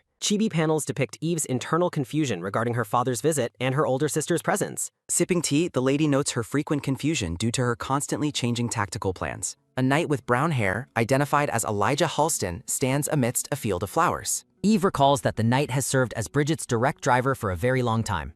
A scandalous rumor suggests that Bridget's sister was satisfied with many nights spent with the knight. Blushing heavily, a chibi Eve questions why her imagination would create such a shameful scenario. Tension fills the air as the royals and their knights face each other in the room. A close-up shows a bead of sweat on the lady's face as she faces her family. Elijah Halston maintains a blank and unreadable expression while observing the 7th princess from across the room. Surrounded by white blossoms, the knight offers a sharp and knowing smirk toward the 7th princess. Startled by the knight's intense attention, the lady reacts with visible shock and a heavy blush. Feeling overwhelmed, the lady quickly turns her head away to hide her growing social discomfort. Noticing his master's distress, Michaelis reacts with a silent but intense look of questioning concern. A close-up of Elijah shows him smirking as he continues to evaluate the princess's reaction. Michaelis' expression darkens with intense rage as he questions what on earth is currently happening. Dark energy swirls around the knights as the Emperor looks on with a confused expression. Breaking the heavy silence, Bridget starts a new conversation by mentioning a sudden point of interest. Smiling brightly, Eve thanks her father for providing such a beautiful room for her to use. The Emperor laughs heartily, expressing his genuine pleasure that his daughter is satisfied with his gift. Rosie and her sister look on with visible offense while their father praises Eve's room management. Drinking tea, Eve reflects on her past when she was known only as Princess Bridget's sister. Bridget claims that Eve must be happy to finally receive direct recognition and articles from their father. Looking closely at his daughter, the Emperor reflects on how much he has had to endure. Bridget watches the interaction between her father and sister with a calm and deeply calculating gaze. Setting down her teacup, Bridget advises her sister that doing things in moderation is perfectly acceptable. Bridget mentions that a specific achievement has come to her mind during their official political discussion. The Emperor asks if Bridget is interested in the current reconstruction and pioneering efforts in Hazaloon. Bridget claims her interest stems from a long-standing fascination as the Emperor reacts with mild surprise. With a confident smirk, Bridget declares her absolute desire to participate in the Hazaloon reconstruction project. Sitting before her father, Eve thinks that her sister has come this far to tell this story. Narration explains that Bridget plans to use her political sense to drive business to her ally, Marquis Chansley. A chibi Eve sips her tea with a bored expression, wondering if she is just a bridesmaid. Eve watches the room with focused intensity, thinking her sister will want to see her oppose their father. Bridget watches Eve with a sharp smile, thinking her sister can bite just like in her past life. Sopping her tea, Eve resolves that she will not be easily bitten by her sister this time. The Emperor addresses Bridget as Betty and asks if she is curious about the business, which she confirms. Narration reveals a plan to relocate the residents of the District 14 East Slum to District 27. Bridget claims the policy will make their father's honor shine, while Eve mentally curses the cruel proposal. Bridget explains District 14 was a barrier against beasts, but now threats are increasing in the south. Strategic illustrations show that moving the poor to District 27 will protect trade routes and slow planetary damage. Bridget expresses admiration for her father's plan, while Eve notes her sister has noticed every detail. Close-up of Bridget winking with a smug and confident smile during the intense political meeting. Calming herself with a sip of tea, Eve remains silent while evaluating her sister's aggressive maneuvering. Looking at her sister with a smirk, Bridget asks if the poor could clear the wasteland. Eve stops her teacup midair, her expression tightening as she processes the ruthless human policy. Eve reflects on the plan to use the poor to clear dangerous wastelands as an insufficient strategy. Looking at her father's profile, Eve decides her only move is to counter his current plan. Bridget sits contentedly while the other royals in the room react with varying levels of silent shock. Bridget observes the 7th princess's endurance, noting that Eve has managed to last a long time. Bridget reminds the Emperor that the people of the slums are also subjects of the Empire. A bead of sweat forms on Eve's face as she nervously wonders what else her sister planned. Bridget asks the Emperor to listen to a way for the poor to become decent subjects through migration. The plan involves low-interest housing and labor station registration to allow the poor to pay off debt monthly. The Emperor looks intrigued and asks about providing jobs and housing through labor station enrollment. Bridget explains the subjects will do their duty and the Emperor agrees it is a good way. Eve gazes back with a look of deep skepticism, questioning if the plan is truly good. Dark narration explains that once registered, subjects cannot avoid taxes, becoming walking money for defense roles. Bridget looks back at her sister while Eve suddenly breaks the silence with a firm rejection. Eve looks directly at the Emperor and declares that the residents of the slum will refuse to move. Tension crackles between Bridget's smirk, the Emperor's stern gaze, and Eve's defiant and unwavering expression. Looking firm, Eve reiterates that the residents of the slums will reject the proposed migration. A heavy silence falls over the entire grand room as the imperial family processes Eve's bold defiance. Bridget maintains a calm and challenging smirk as she tells her younger sister to keep talking.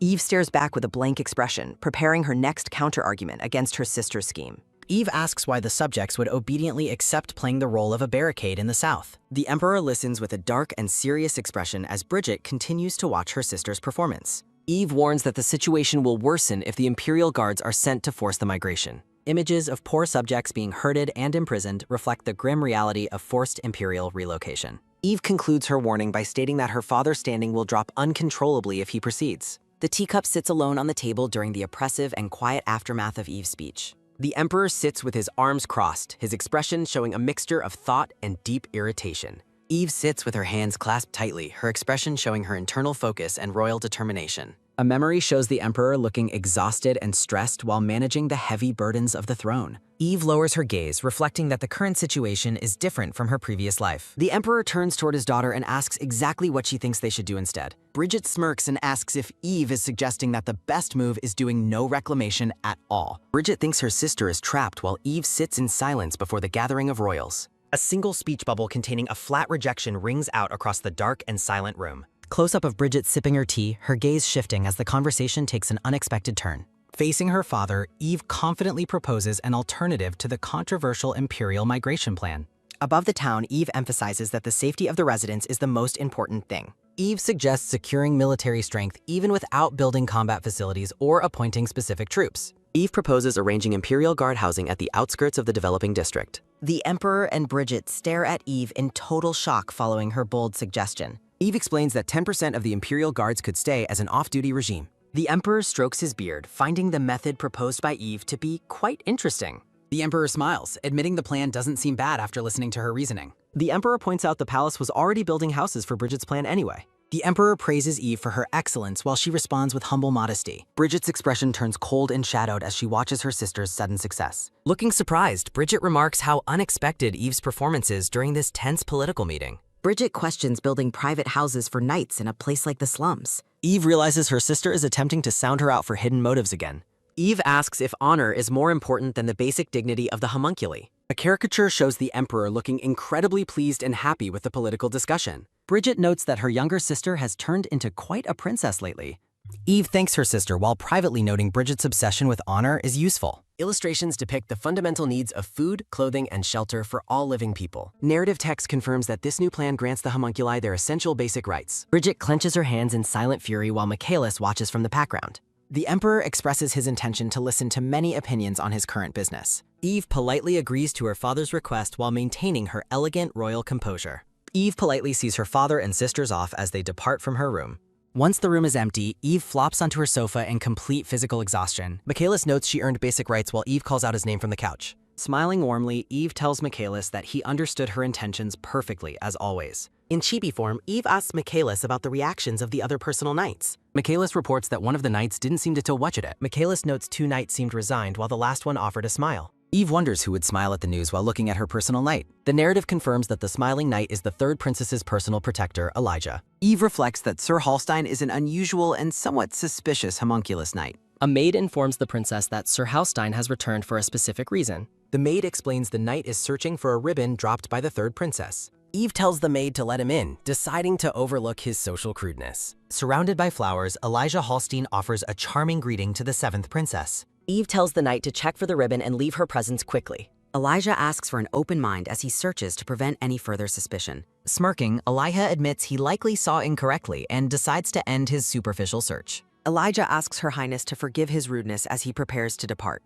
Offering his gloved hand, Elijah announces that he will be leaving the room now. Elijah extends his hand while Michaelis watches the interaction with a dark, silent glare. Reaching out, Eve mentally curses the tedious etiquette required for this formal interaction. Elijah gently takes the princess's hand and bows his head to perform a kiss. The knight presses his lips to the princess's hand in a standard royal greeting. Elijah performs the kiss while Michaelis stands behind Eve with a look of rage. Eve looks at the knight with an expression of deep, visible social discomfort and disgust. Michaelis' face is shadowed with intense anger as he watches the knight's bold actions. Elijah offers a wide, smug grin while surrounded by blooming yellow roses and light. Cover art featuring the blonde 7th princess and her black-haired knight, Michaelis, amidst roses. Princess Eve reacts with visible shock as a knight's bold, unasked-for gesture startles her. Elijah Hallstein apologizes if he was offensive, claiming it is an honor to kiss her hand. Eve pulls away with a disgusted groan while Michaelis stands tensely in the background. Elijah Hallstein halts at the doorway, preparing to leave the princess's chamber after the encounter. Offering a final, mocking smirk, Elijah looks back at the 7th princess before departing completely. A loud bang echoes through the room as the door shuts, leaving the pair alone. Michaelis expresses intense annoyance, muttering that he should have twisted the knight's wrist.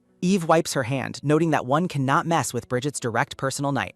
Michaelis asks if Eve thinks the knight acted alone or was following specific instructions. Eve reflects on her sister Betty, wondering if this was a deliberate attempt to offend her. Narration explains that Elijah sought Bridget's attention because she is a strong candidate for crown princess. Eve reflects on Elijah's opportunistic nature and is disgusted by his attempt to flirt with her. Eve notes that any error in their conduct might lead to a massive social misunderstanding. Michaelis observes that it was quite bold for a personal knight to ask to kiss her hand. Eve laughs awkwardly, recalling that most imperial families viewed the homunculi merely as usable objects. Eve reassures Michaelis that she doesn't intend to make such requests, so he needn't worry.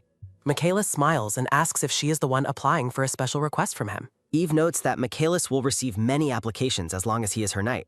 Lost in her own thoughts, Eve considers her next political move, while Michaelis watches her. Michaelis sweats slightly, admitting to himself that he was just kidding about his previous comment. Michaelis states that he must prepare himself as he has no intention of accepting other requests. Turning toward each other, the pair prepares for what they know will be an inevitable fight. With absolute resolve in her eyes, Princess Eve emphasizes that they absolutely must win. Michaelis listens with stoic loyalty, his expression hardening as he absorbs the weight of her words. Eve declares that Michaelis cannot be taken away and she will never give him to another. A rare and genuine smile lights up Eve's face, momentarily softening the tense atmosphere. Michaelis looks away in silence, processing the princess's fierce and possessive declaration of loyalty. A close-up of the knight's eye reveals a flicker of realization regarding his own deep-seated feelings.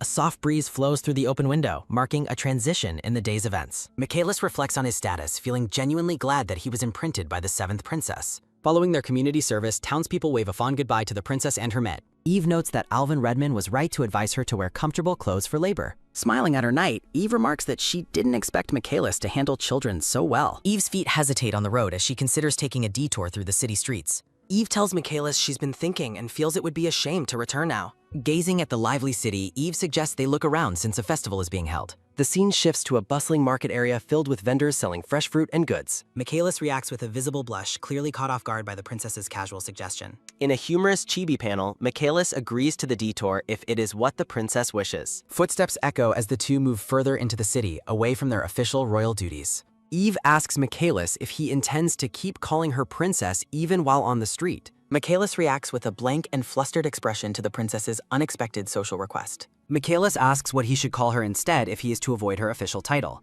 Looking back at him, she simply says her name is Eve, offering him her first name. Michaelis stares in utter disbelief at the request to address his masters so intimately in public. Eve glows with excitement, urging Michaelis to hurry up and call her by her name. Looking directly at her with a softened expression, Michaelis slowly and softly whispers the name Eve. A man in an ornate white and gold uniform whispers her name in a dark vision. Eve's eye reflects sudden shock as the atmosphere shifts abruptly to a more serious tone. Michaelis tentatively tests out using his master's first name as they walk together through the town. Eve smiles warmly, encouraging Michaelis to continue addressing her by her name while they are out. Sunlight bathes the town's festive banners and architecture, signaling a shift to the lively celebration. Amidst the festival's cheer, the princess pauses to admire the delicate scent of a small flower. Eve playfully offers a local snap to her knight, who takes a bite while looking flustered. A boisterous announcer calls for the townspeople's attention, inviting everyone to witness a grand theater performance. The promoter promises a spectacular solo performance by their best singer, sparking the curiosity of onlookers. Captivated by the announcement, Eve suggests to Michaelis that they go see the performance together. The vibrant mood darkens as they stumble upon a quiet, shadowed alleyway hidden between town buildings. A sudden, sharp cry of defiance rings out, demanding that someone step out of the way. A heavy leather boot stomps into the dirt, emphasizing the aggressive nature of the ongoing confrontation. In the secluded alley, a woman with long dark hair reacts with fierce resistance to someone. Startled by each other's presence, the dark-haired woman and the princess share a moment of shock. A physical struggle ensues as the woman continues to fight against being restrained in the alley. Dramatic intensity fills the air during a series of close-ups showing the characters' wide-eyed mutual surprise. The confrontation ends with the dark-haired woman sitting on the ground, looking disheveled and deeply upset. Michaelis keeps a protective hold on Eve's shoulder as they survey the distressed woman before them. Sitting defeated in the dirt, the woman looks up and wonders aloud about the stranger's identity. A man yells from a distance that she dug her own grave, identifying her as Ramona.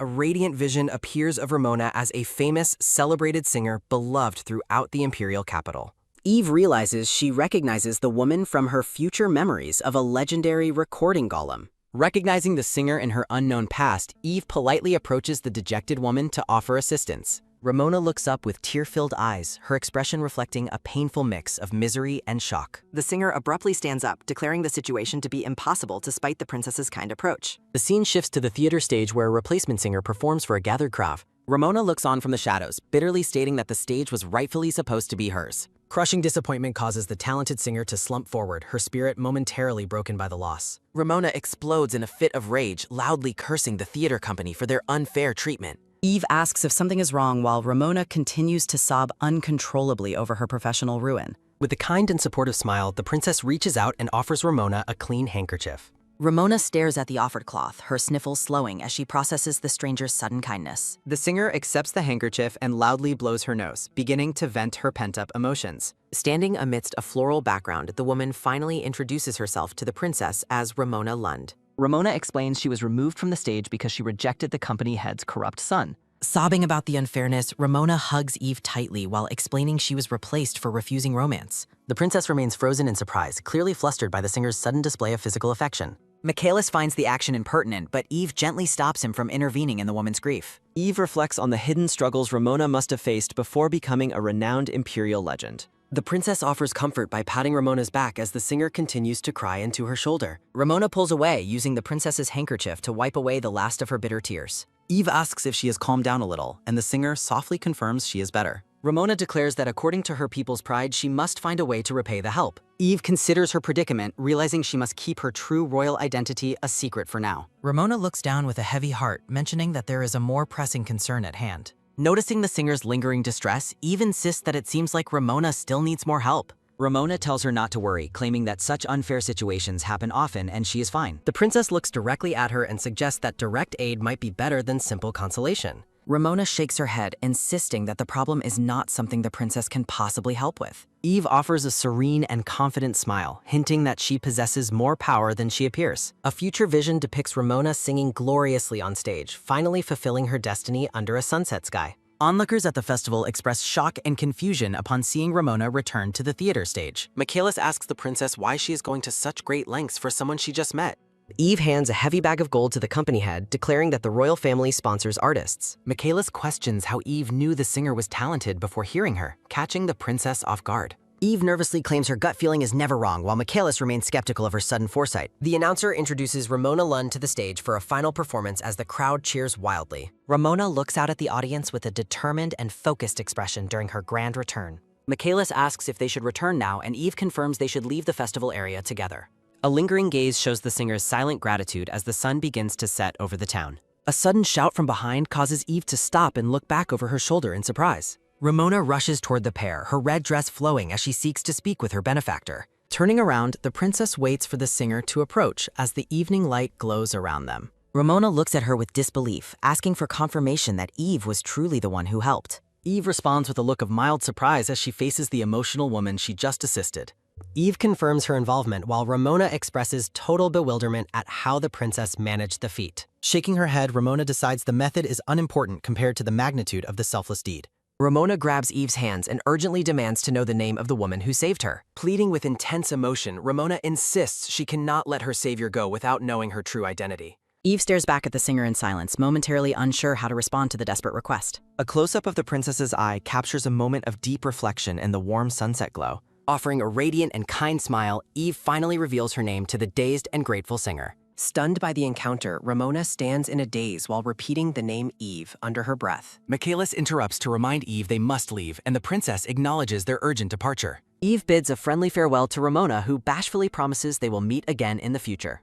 As the pair walks away, Ramona watches them from a distance, appearing deeply moved by the encounter. Standing alone under the twilight sky, Ramona whispers the name of her savior one last time. The evening light fades across the town buildings as the festival atmosphere shifts toward a quiet end. While approaching the carriage, Michaelis admits that the singer's talent was indeed extraordinary as Eve predicted. Sitting inside the carriage, Eve agrees with a satisfied smile, pleased that her plan for Ramona worked. Eve leans back with a joyous expression, reflecting on the successful outcome of their detour into town. A vision of Ramona shows her newfound peace and happiness following the restoration of her singing career. A woman wearing a plaid hat sips tea while standing beside a blue information panel. The carriage travels through the dark woods as the sound of horses' hooves echoes on the road.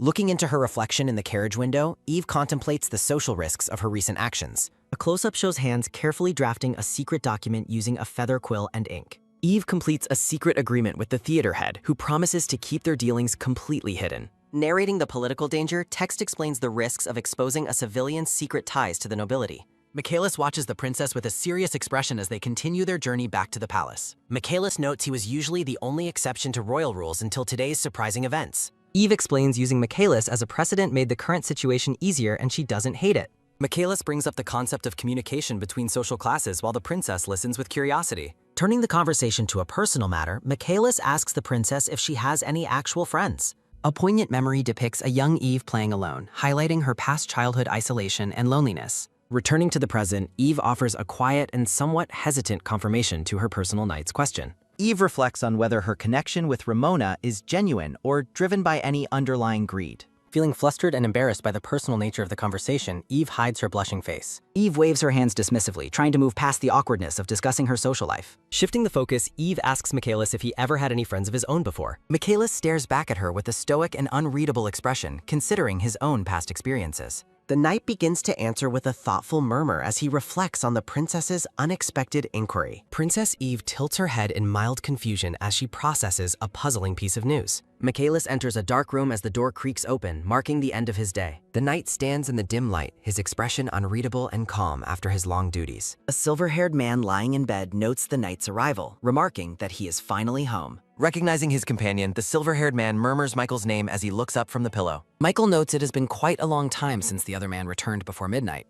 The man in bed clarifies that while it is before midnight, an entire day has passed. Staring blankly, Michael reflects on the unusual idea of a sleepover occurring somewhere outside the palace. The silver-haired man remarks that their situation is not too different from being the Emperor's roses. Looking down with a stern gaze, Michael tells the man in bed that he is being excessive. The silver-haired man reacts with visible shock, his eyes widening at the bluntness of the knight. Shifting under the covers, the man in bed softly admits that he likely just misspoke. Michael thinks to himself that the way the man acts when making mistakes drives him crazy. Michael draws the curtains closed and tells the silver-haired man to finally take a rest. The two men settle into their separate beds as the room falls into a quiet blue darkness. Michael remains awake for a moment, staring into the shadows with a look of deep contemplation. Tucked under the blankets, the silver-haired man prepares for sleep as the light fades completely. Michael wonders if he ever truly had friends, while the silver-haired man offers only a silent pause. The silver-haired man closes his eyes and simply agrees with the sentiment before drifting off. Silence fills the large bedroom as the moonlight streams through the window onto the sleeping pair. Narration explains the Emperor allowed Eve to join the meeting because of a specific underlying reason. The Marquis Ramintiello is officially introduced as a member of the elite and secretive Imperial Council. Princess Eve maintains a graceful and attentive posture while listening to the proceedings of the meeting. The Emperor proudly announces that the project to emigrate from the exploiting area was Eve's recommendation. Marquis Ramintiello reacts with visible shock, having previously assumed the brilliant idea belonged to the third princess. The Marquis notes that all the gentlemen shared his mistaken assumption regarding the project's true origin. Scattered notes and murmurs fill the air as the council processes the revelation about the princess. Eve looks on with a knowing expression, mentally noting that her sister Betty is playing tricks. The Emperor questions why such a rumor existed and firmly clarifies that it was Eve's work. A secretary notes that her speech will be recorded and delivered to the most influential men. Eve politely bids the councilmen a safe trip as the formal meeting reaches its final conclusion. The heavy, ornate doors of the council chamber shut with a final and decisive-sounding thud. Alone and victorious, Eve smiles brightly as she imagines the shame her sister must now feel. A symbolic golden rose is snapped in half, representing the fracturing of a carefully constructed facade. Clutching a pair of shears, Bridget seethes with rage while cursing Ivy and Rose for her political interference. The council continues their discussion, deciding to use worms to increase the fertility of the soil. Bridget scoffs at the plan, mockingly asking who could have possibly come up with such an idea. The Marquis notes he is not the representative and suggests she speak to the creators herself. Bridget smiles smugly to herself, believing she has already predicted the outcome of the entire situation.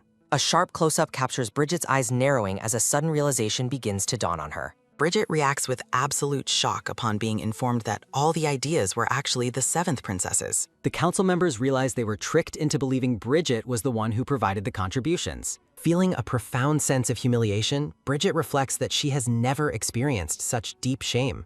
Deep red wine is poured over a bowl of yellow roses, staining the delicate petals dark. A knight watches Bridget, thinking that her sudden, ruthless silence is far more terrifying than her yelling. Surrounded by boiling liquid and roses, Bridget demands to know how Eve dared to embarrass her so. Bridget seethes that Eve should have stayed in the corner and played the role of the kind princess. With a trembling hand, Bridget reaches into the bowl and begins to crush a yellow rose petal. A violent spray of red liquid covers the background, mirroring the intensity of the princess's boiling fury. Standing in the shadows, Bridget looks down at her stained hand with an expression of cold, calculated hate. Eve carefully records her thoughts using a quill while preparing for an upcoming royal event. The magnificent imperial palace stands tall, serving as the grand setting for the day's proceedings. A sharp knock echoes against the ornate doors, signaling a guest's arrival at the princess's quarters. Michael enters the room and offers a respectful, formal greeting to the seventh princess. Eve invites Michael to join her for tea, mentioning she wanted to talk since it's been a while. The knight pauses momentarily, focused and attentive to his master's unexpected request for a personal conversation. Eve offers a gentle smile after being complimented on her exquisite attire for the day's tea party.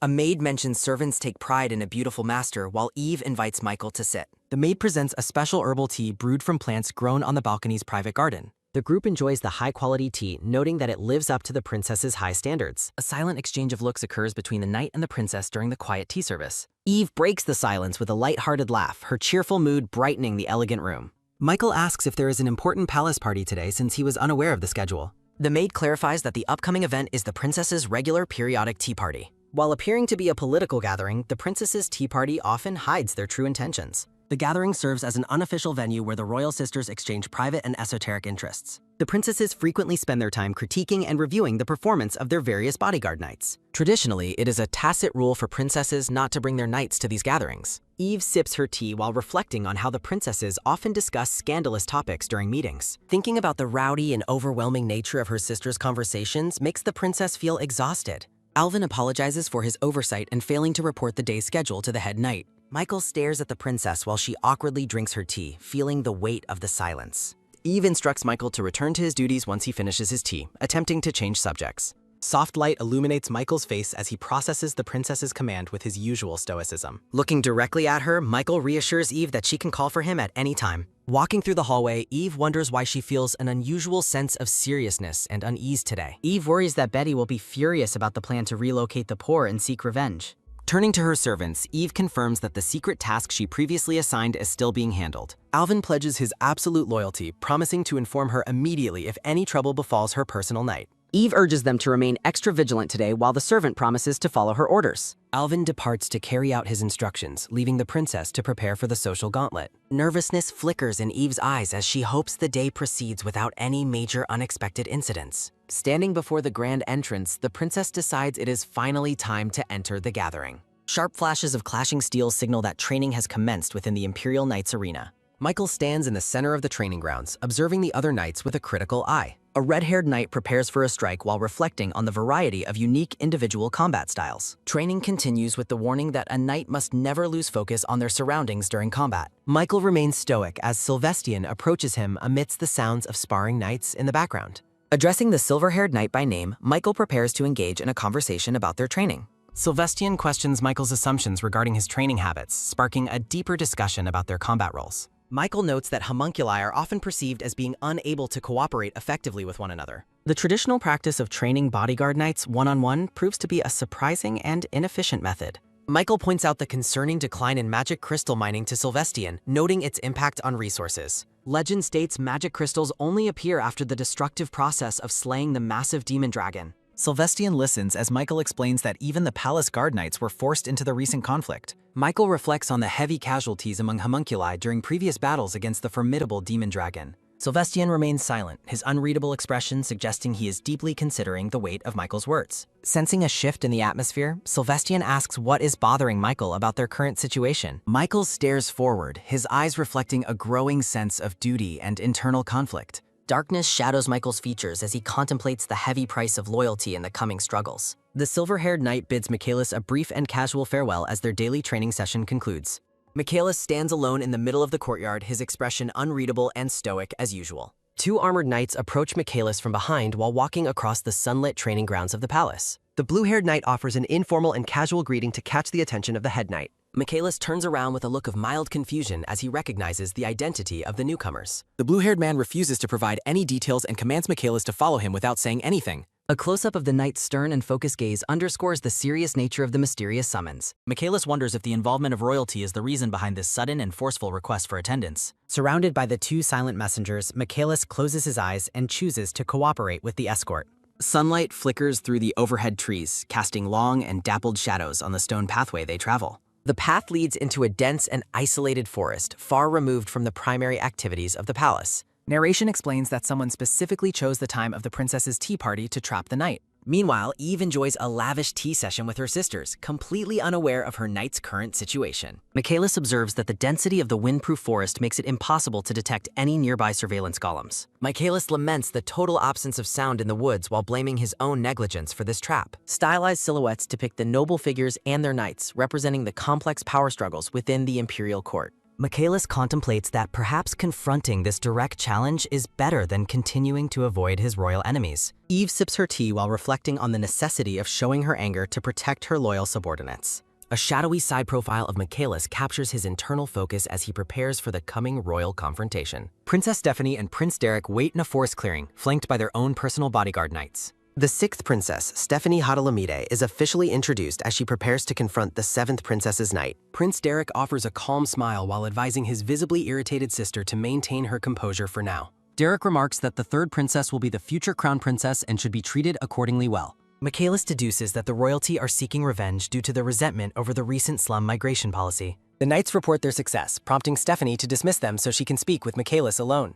Stephanie stares down with a look of intense annoyance, her fan held tightly against her chest in frustration. Michaelis realizes that the royal siblings used their personal knights specifically to lure him out to this forest. Michaelis kneels and offers a formal greeting to the sixth prince and princess while stating his full name. Prince Derek delivers a sharp and cold command, forbidding Michaelis from standing up until he is given permission. Riveter Berman and Snowrit Wind are introduced as the respective personal knights of the sixth princess and prince. A bead of sweat rolls down Michaelis' face as he endures the heavy and oppressive pressure of royalty. Riveter and Snowret stand behind their masters, looking down at Michaelis with a cold and detached intensity. Michaelis remains in his submissive kneeling position while waiting for the royal siblings to continue their interrogation. Snowret leans forward and looks Michaelis in the eye with a gaze that suggests a hidden, malicious intent. Michaelis reflects on the absolute nature of the orders issued by both the Emperor and his own mistress. Snowret responds with a cheerful and chilling confirmation to a silent command given by the princess behind her. The two personal knights suddenly force Michaelis down, pinning him to the ground with their combined physical strength. A small stain of red liquid pools on the pebbles beneath the knight's knee during the forced restraint.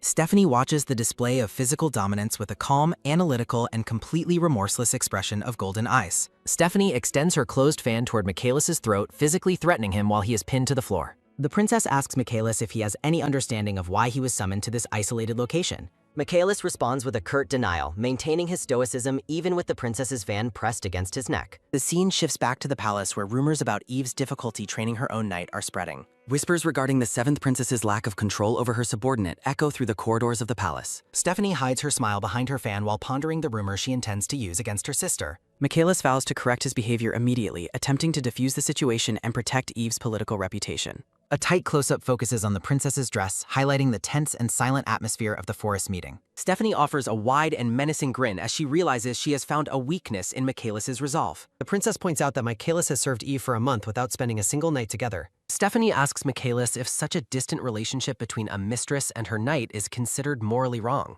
Stephanie emphasizes that a personal knight's only duty is to serve their master faithfully. Stephanie mocks Michaelis, suggesting his failure to satisfy his master is why he's sent back. Michaelis reflects on how Princess Eve has always treated him as more than a tool. Derek looks down with a smug grin, questioning if Michaelis knows why he's unqualified. The royals mock Michaelis as a defective homunculus who has no place within the palace. A legal document representing the Homunculus Control Act appears as a threat for failing duties. Floating text declares that any personal knight failing their duty deserves a harsh demotion. Stephanie agrees with Derek's cruel plan while they both hide behind fans with dark expressions. Derek suggests giving Michaelis a reason to live while noting Eve can't stand drama. The royals decide that maiming Michaelis is an appropriate way to teach him a lesson. Michaelis remains pinned by the two knights as the royal siblings watch him with malice. A close-up captures Michaelis' restrained hand as he endures the humiliating physical pressure. Michaelis remains stoic, his eyes glowing with intensity as he sweats under the heavy atmospheric pressure. Stephanie calls upon her knights, Riveter and Snowret, to escalate the confrontation against Michaelis. Riveter stands ready in his red uniform, his expression cold as he prepares to act. Snowret draws her sword slightly, her sharp gaze fixed on the kneeling Michaelis in the forest. Michaelis considers drawing his own sword but hesitates, fearing the political consequences of resisting royalty. A close-up shows Michaelis' trembling hand near his weapon as he weighs his survival options. Michaelis worries that resisting will lead to false accusations and a miserable end for him. Shadows deepen around Michaelis as he remains motionless, the sounds of the forest fading away. The clearing remains tense as Michaelis is surrounded by the royals and their personal knights. Stephanie and Derek share a sinister look, enjoying their position of power over Eve's knight. Riveter and Snowret maintain their focused, remorseless gazes as they wait for their next command. Michaelis looks up with a resolute expression, preparing himself for the struggle that lies ahead. A determined thought bubble appears, signaling Michaelis' decision to fight for his own survival. Promotional art for the series Translator appears, featuring a girl among purple flowering vines. The Grand Imperial Palace stands under a bright sky, hosting the regular royal tea party. The royal sisters are seated around a massive table for their official periodic tea gathering. A princess with an elegant updo and black earrings smiles during the tense social event. Narration introduces Princesses Roxandra and Corolla as they participate in the ongoing royal meeting. Eve smiles politely while mentally noting the absurdity of the bed problem rumors spreading around. Historical context explains the dark tradition of using homunculi as legal slaves for royal bedrooms. Eve sits quietly, reflecting on her internal goal to dismantle the exploitative knight system.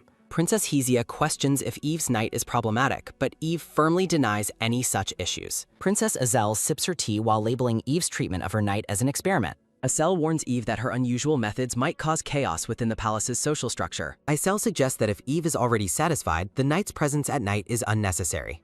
A princess with a blue jewel smiles condescendingly, suggesting Eve needs to teach her subordinate. Eve listens in silence, her expression unreadable as she endures the barbs of her sisters. Tension fills the room as Eve remains silent, the social pressure from the princess is mounting.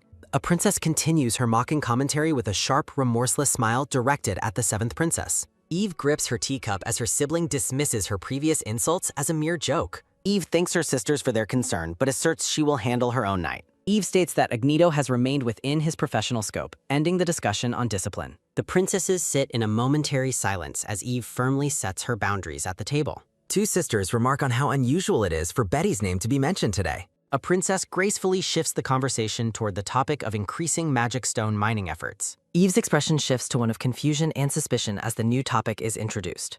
A sudden and jarring beep sound effect cuts through the air, signaling an urgent event. Eve's eyes widen with a flash of alarm as she senses something has gone wrong. Looking visibly tense, Eve reacts to the sound of Hugh's briefing whistle. Michaelis wonders if the enemy's true target was actually Michael all along. Michaelis contemplates the future homunculus king, noting that mere kindness is not enough. Eve realizes she must find Michael immediately to prevent a disaster. The silhouettes of the princesses engage in hushed, suspicious gossip. Eve notices that her sisters are desperately trying to stall for time. Michaelis suspects that Betty is the one responsible for the current situation. Eve looks skeptical as she considers the princess's true motives. A sharp realization dawns on Eve as she remains seated at the table. The tea party continues in the grand hall under the bright sunlight. Eve mutters quietly to herself while holding her blue and white teacup. Princess Corolla makes a bizarre comment regarding the lives of 1,000 homunculi. Corolla appears dazed and questions what she just said to her sisters. A blonde princess smiles with a cunning and calculated look in her eye. Eve sips her tea while focusing intensely on her sister's reactions. A princess reacts with sudden shock as Eve watches her closely. The blue-haired princess springs up in alarm while Eve notes it is late.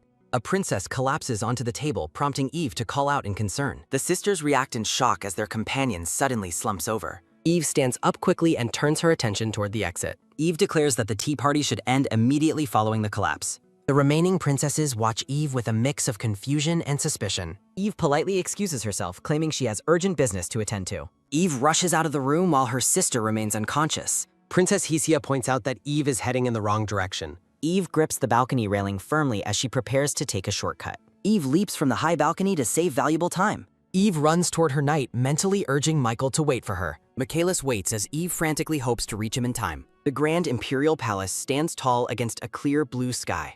The royal sisters are seated around a massive table for their gathering.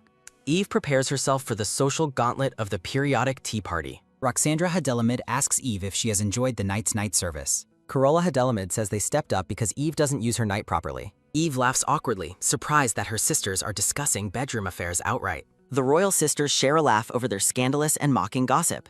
Eve vows to dismantle the personal knight system once she becomes crown princess. Hesia Hadelamid asks if there is a defect with Eve's homunculus. Isel Hadelamid asks Eve if she has already completed the necessary inspection. Eve chooses not to tell the truth to avoid causing another fuss. Isel argues that Eve wouldn't send him back if she truly liked him. A princess sets her cup down with a sharp click during the silence. Corolla offers to educate the knight for Eve if she is struggling. Eve's expression turns cold and serious at the suggestion of interference. Grinning politely, Eve asserts she will handle her personal knight her own way. Eve warns that no one should discuss his education as long as he is dignified.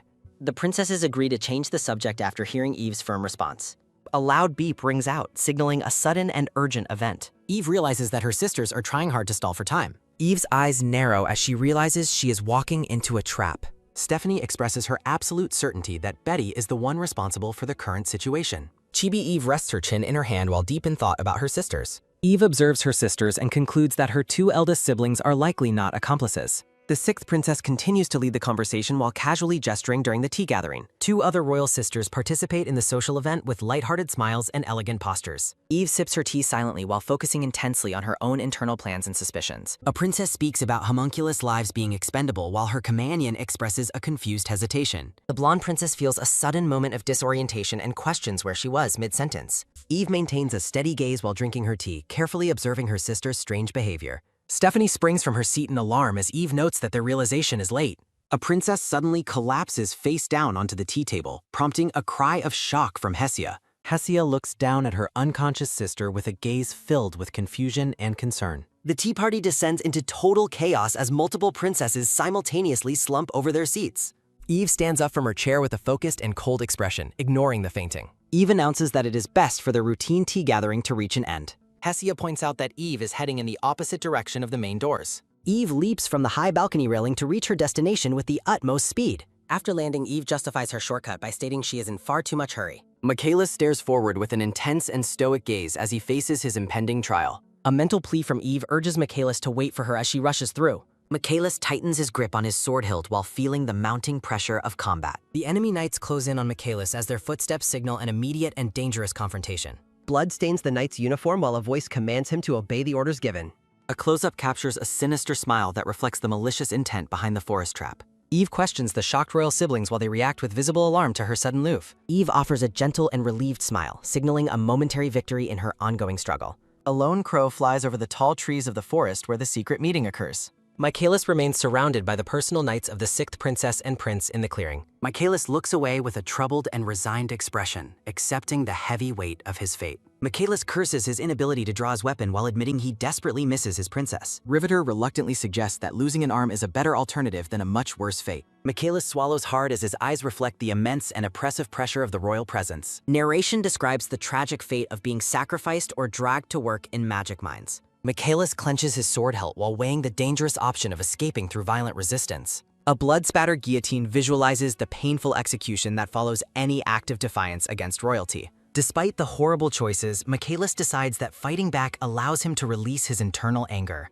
Michaelis reflects on his brainwashing that prevents him from ever harming members of the imperial family. The enemy knights stand ready to act while Stephanie and Derek watch the scene unfold. A silhouette of Eve highlights the heavy responsibility she will bear for any major incident. Michaelis lets his sword fall to the ground, choosing to drop his weapon in submission. Michaelis extends his arm toward his captors and invites them to do whatever they desire. A side profile of Michaelis captures his stoic acceptance of the coming physical maiming and pain. Riveter watches the head knight with a solemn and steady gaze, processing Michaelis's unexpected resolve. Michaelis questions if the knight is going to proceed with the task he was ordered. Riveter approaches Michaelis and promises to perform the maiming with a quick and efficient strike. The enemy knight raises his heavy steel blade high, preparing to sever Michaelis's outstretched left arm. Close-up panels of Michaelis's eyes show his silent and resolute acceptance of the imminent strike. Michaelis stands still as the sharp sword blade is swung directly toward his vulnerable arm. Riveter suddenly freezes mid-swing as the jarring sound of a crack echoes through the forest. Stephanie and Derek react with visible shock and alarm as something interrupts their cruel plan. A brilliant blue magic barrier shatters into fragments as a large crack forms. Eve stands with her hand outstretched after successfully breaking through the magical forest barrier. A close-up of Eve's face captures her arrival as someone gaffes her name. Eve walks into the clearing, startling the royal siblings and their personal night guards. Riveter Berman stares in disbelief as the seventh princess interrupts their cruel forest interrogation. Michaelis looks up with a weary expression as his mistress finally reaches the clearing. Staring forward with intense and cold eyes, Eve demands to know how they dare. Riveter and Snowrat offer formal greetings to Eve while she observes the scene's tension. Michaelis watches his princess in silence, mentally questioning her sudden appearance in this location. Eve turns her head with a sharp, analytical gaze toward her older royal siblings. Looking exhausted and dirtied, Michaelis stares up at Eve with a mix of resignation. Close-up panels show the dirt on Michaelis's clothes and the bloodstains on his pants. Michaelis's discarded sword lies on the pebbles, reflecting the sunlight in the quiet clearing. Eve reflects on the dangerous moment she arrived and the fate Michaelis almost suffered. The sixth princess and prince flinch in visible fear as Eve turns toward them. Eve states that she has at least a loose understanding of the current situation. Eve notes that her siblings chose a shady place to harass her personal knight. Stephanie and Derek claim they were merely giving the seventh princess's knight a lesson. Eve agrees to the lesson but tells them to look at their methods. Eve points out the rough pebbles chosen specifically to make Michaelis deliver his greetings. Eve notes mana was used while Michaelis didn't even draw his sword during combat. Stephanie stammers while trying to explain the situation, her face pale with mounting nervousness. Eve maintains a steady, intimidating gaze while her sister fails to find a valid excuse. Eve accuses her siblings of planning to falsely charge Michaelis with attempted royal assassination. Eve asks how a knight could remove his sword while Michaelis offers his apologies. A close-up shows Eve's hands as she returns the weapon to her loyal knight. Eve reflects on the constant disturbances within the palace and the need to face them. Tight close-up focus on Eve's eyes, shimmering with a mix of determination and anger. Eve commands Michaelis to suppress the two knights who dared to aim swords of her. The royal siblings react with total shock and gulp as Eve escalates the confrontation. Michaelis smirks and finally draws his sword, ready to follow his princess's aggressive order. Eve looks back with a cold smile while her siblings flinch in their seats. The clearing shakes from a sudden impact as a loud sound echoes through the woods. Stephanie and Derek look extremely uncomfortable and worried as the power dynamic shifts completely. Holding a broken golem, Eve asks who actually ordered the two royal siblings to act. Eve specifically asks what Brigitte instructed them to do regarding her personal knight service. Stephanie confesses that Brigitte claimed Eve's knight was failing his duty to get him expelled. Flashbacks reveal Brigitte's plan to use slanderous accusations to frame Michaelis for a royal assassination. Eve remains silent as she listens to the details of the third princess's malicious scheme. Derek and Stephanie shout that everything was Brigitte's will and they only followed orders. The siblings suggest Eve should punish their knights instead of them to satisfy her anger. Stephanie and Derek desperately plead for Eve to take her displeasure out on the knights. Stephanie begs Eve not to report this to the newspaper, fearing her marriage will end. Eve offers a short, mocking laugh at the cowardly behavior of her two royal siblings. Riveter and Snowret beg for a pardon while offering to accept any punishment from Eve. Eve bluntly refuses to grant any pardon, ignoring the knight's desperate pleas for mercy. A close-up captures Eve's resolute expression as she repeats her refusal to forgive them. Riveter and Snowret look on with grim and defeated expressions as Eve remains firm. Eve turns away with a cold and dismissing movement, ending the conversation with her siblings. Narration observes that the siblings use their own knights as shields after failing to protect them. Holding a shattered golem, Eve remarks that the knights were merely following orders. Panels of Wint and Snowret appear as Eve argues they shouldn't be sacrificial royals. Eve promises to keep today's events a secret despite having recorded the entire encounter. Stephanie and Derek react with shock, having expected their actions to be made public. Maintaining a calm expression, Eve informs her siblings that she has a specific condition. Standing beside Michaelis, Eve directs her focus toward the two royals awaiting her terms. The clearing remains tense as Eve and Michaelis face the kneeling siblings and knights. A loud impact sound resonates through the forest as someone reacts with extreme alarm. Stephanie and Derek express outrage at the suggestion of apologizing to a homunculus slave. Michaelis watches Eve with a surprised gaze as she takes a firm defensive stance. With a cold and unyielding expression, Eve demands that her royal siblings apologize immediately. Stephanie attempts to apologize to Eve while still dismissing the status of her knight. Eve remains firm, insisting they must offer their apology specifically to the knight Agneto. Stephanie looks away in silent defeat, unable to contest the seventh princess's firm command. A side profile captures Eve's intense focus as she continues to pressure her siblings. The siblings grind their teeth in frustration, forced to submit to Eve's overwhelming authority. Stephanie finally offers a short, forced apology for her offensive behavior during the meeting. Derek apologizes directly to Agneto, expressing hope that they can move past this incident. Michaelis watches Eve with a softened expression, moved by her defense of his dignity. Looking stoic once more, Michaelis formally accepts the royal siblings' apology to end it. Chibi versions of Stephanie and Derek shiver uncontrollably under Eve's intense and icy presence. Chibi Eve reflects privately that her siblings simply did far too much today. Eve addresses her siblings one last time, hoping they grasp the gravity of today. Stephanie and Derek shrink back, realizing the outcome of their trap was completely reversed. Eve turns her attention toward the knight, Wint, who watches her with a calm gaze. Eve confirms Wint's identity as she prepares to issue a request to the knight. Wint acknowledges the seventh princess with a respectful bow, accepting her authority in the clearing. Eve stands gracefully among the trees, her green dress illuminated by the dappled forest sunlight. Narration expresses regret that such significant magical talent is being utilized for malicious purposes. Eve reassures Wint that he should not blame himself for today's shameful royal incident.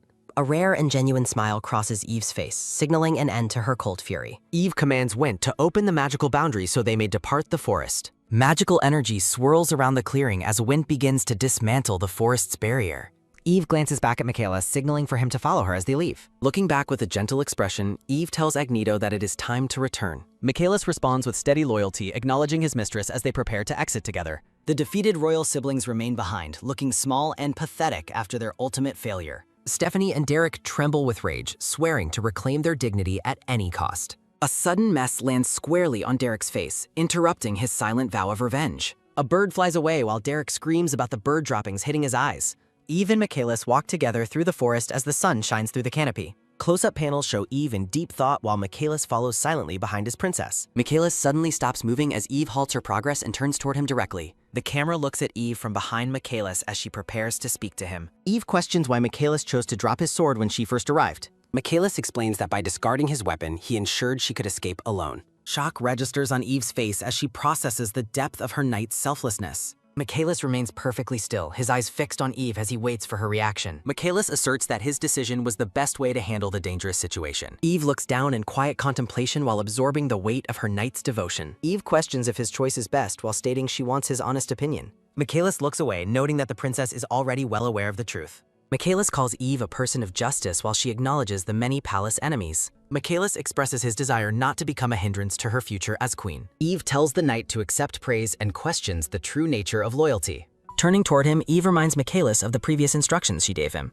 Eve asserts she will use the power of her name to protect him always. Eve insists that protection includes enduring injuries and fighting back when danger arises. The princess and her knight stand together in the dappled light of the forest. A chibi Eve reflects on her lack of power within the walls of the palace. Determined, Chibi Eve asserts her status as a princess to overcome the unfair treatment. Michaelis offers his sincere apologies, realizing he has unintentionally offended his princess. Eve sighs and accepts the apology as she faces her knight in the quiet woods. A thoughtful close-up captures Eve's face as she contemplates the weight of her words. Michaelis stares forward with a stoic and unwavering gaze while listening to her. The knight maintains his serious expression as the conversation continues in the forest. Eve looks on in shock as a sudden physical reaction overcomes the knight. Michaelis drops to his knees while Eve asks what he is doing. Noticing his leg is bleeding again, Eve urgently commands him to stand up. Michaelis addresses her title while Eve insists he must stand if he respects her. A close-up shows Michaelis pursing his lips as he struggles against his physical pain. Eve warns that disobedience only leads to further injury as she watches over him.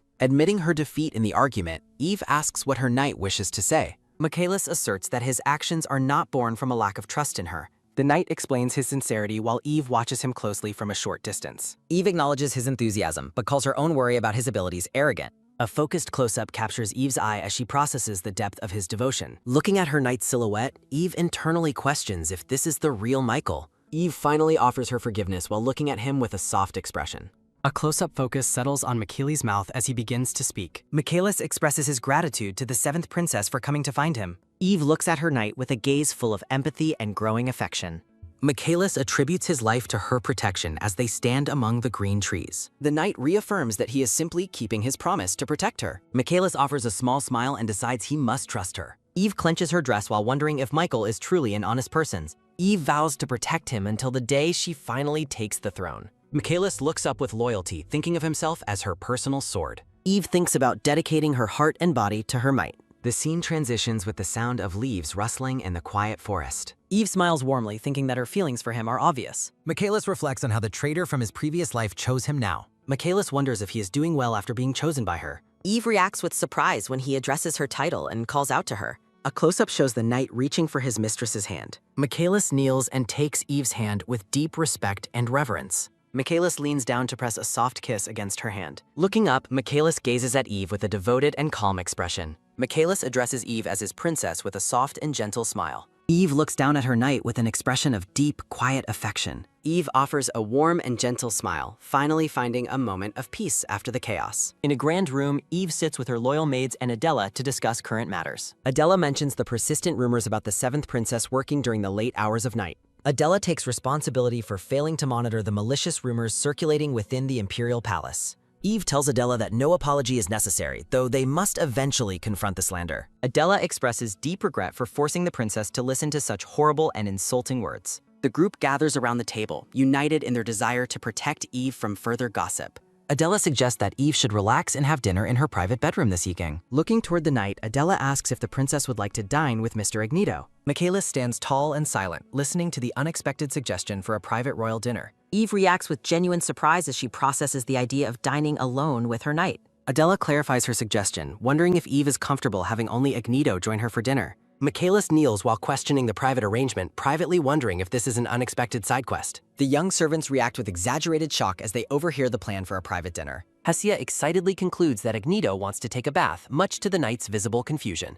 Chibi servants cheerfully drag the bewildered Michaelis away to prepare him for the upcoming evening meal. Michaelis remains stoic while enduring a bath, simply noting the sensation of being completely wet. Now clean and dressed in a white shirt, Michaelis marvels at how well the servants cooperate.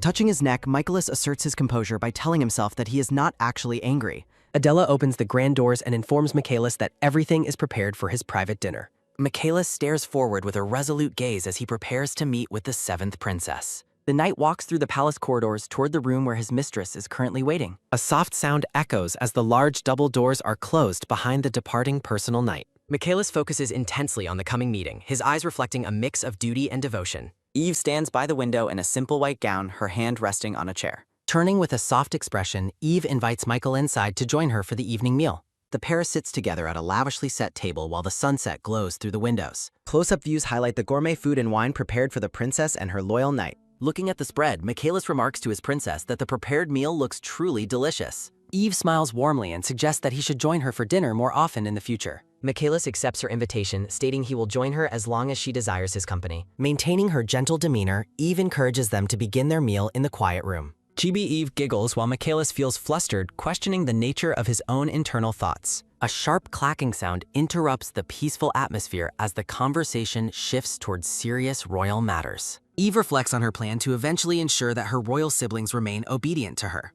Eve considers the recording golem, deciding it is too early to confront the other princesses directly. Michaelis questions if the princess still intends to keep the magical golem under their constant supervision. Eve commands Michaelis to secure the golem within a birdcage so it cannot escape their custody. Chibi Eve dismisses Michaelis' concerns about the legality of taking royal property for their private use. The golem struggles against the bars of the cage, emitting metallic sounds as it remains trapped. Michaelis observes that the current state of affairs cannot continue indefinitely without a major change. Eve agrees with his assessment, looking thoughtful as she contemplates the weight of her future plans. Waving her wine glass, Eve mentions she has already considered exactly how to use the golem. Eve sips her red wine, confident that she will handle the situation when the right time comes. Eve notes that the tea is ready and suggests it is finally time for them to rest. Peering from behind a wall, the maids react with surprise to the princess's final command. The maids offer a polite acknowledgement, accepting the princess's decision to conclude the long day. Michaelis stares forward, reflecting on the fact that their journey is still in its early stages. Eve invites Michaelis to speak freely and enjoy some tea now that the servants have departed.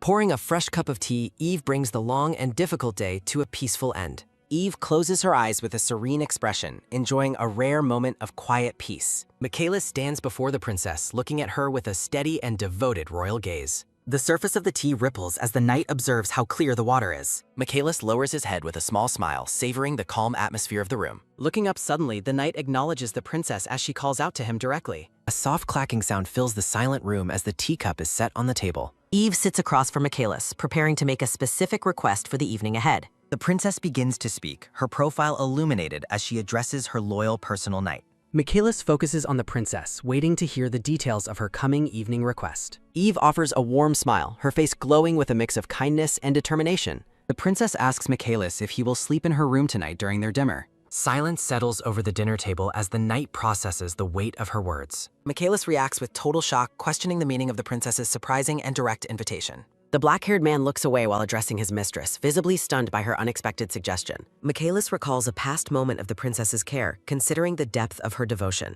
Swallowing hard, the knight privately concludes that the princess feels obligated to provide the service. Michaelis drinks his tea quickly while the princess asks if the beverage is too hot. The knight stands up abruptly and addresses the princess with a sudden and intense determination. Michaelis asserts that he will begin immediately while starting to unfasten the buttons of his shirt. Confused, the princess asks what he is doing as he requests her specific personal preferences. Close-up panels highlight the knight's hands as he continues to unbutton and strip off his clothing. Eve reacts with wide-eyed shock and a deep blush, realizing the nature of the misunderstanding. Frantically waving her hands, the princess clarifies that she did not intend for a sexual service. Blushing intensely, the blonde girl explains she only meant for him to sleep there, literally. The princess apologizes for the misunderstanding and insists it is not what the knight bought. Michaelis stands still with his shirt partially open, looking at the princess with a blank expression. Mortified by the situation, the blonde girl covers her face with her hands in deep embarrassment. The knight covers his own face, realizing there was a much simpler explanation for the request.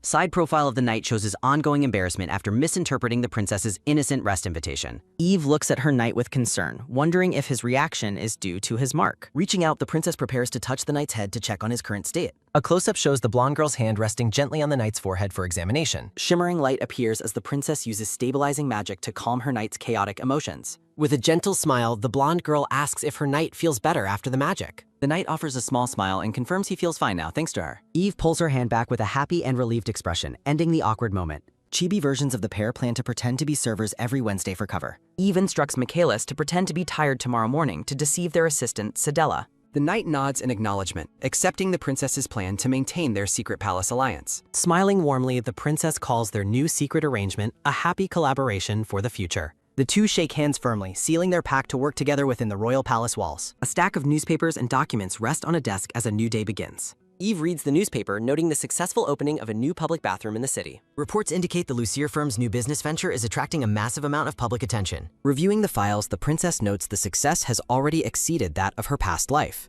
A portrait of a woman in red suggests that the news has finally reached Brigitte. Sipping tea, Eve anticipates that Brigitte is currently livid and venting her anger on others. The princess thanks Sedella for her hard work and for ensuring all business matters go smoothly. Sedella smiles warmly as the princess expresses her full trust and entrusts her with more responsibility. Chibi Eve reflects that she must ensure Sedella receives proper rest during their upcoming free time. Eve is pleasantly surprised to hear from her assistant that a special item she requested is ready. Two servants enter the room while carrying a long, heavy box draped in a red cloth. A soft and expectant smile crosses the seventh princess's face as the delivery is brought forward. Michaelis enters the room with a calm expression, observing the large chest sitting on the table. Looking at the ornate container, the knight questions his mistress about the nature of the object. Eve stands gracefully in her study and beckons Michaelis to come closer to the table. Standing beside her knight, Eve reminds him of a previous promise she made regarding a gift. The princess and her knight share a quiet moment of anticipation before the chest is opened. Eve places a delicate hand on the lid of the silver-trimmed box to reveal its contents.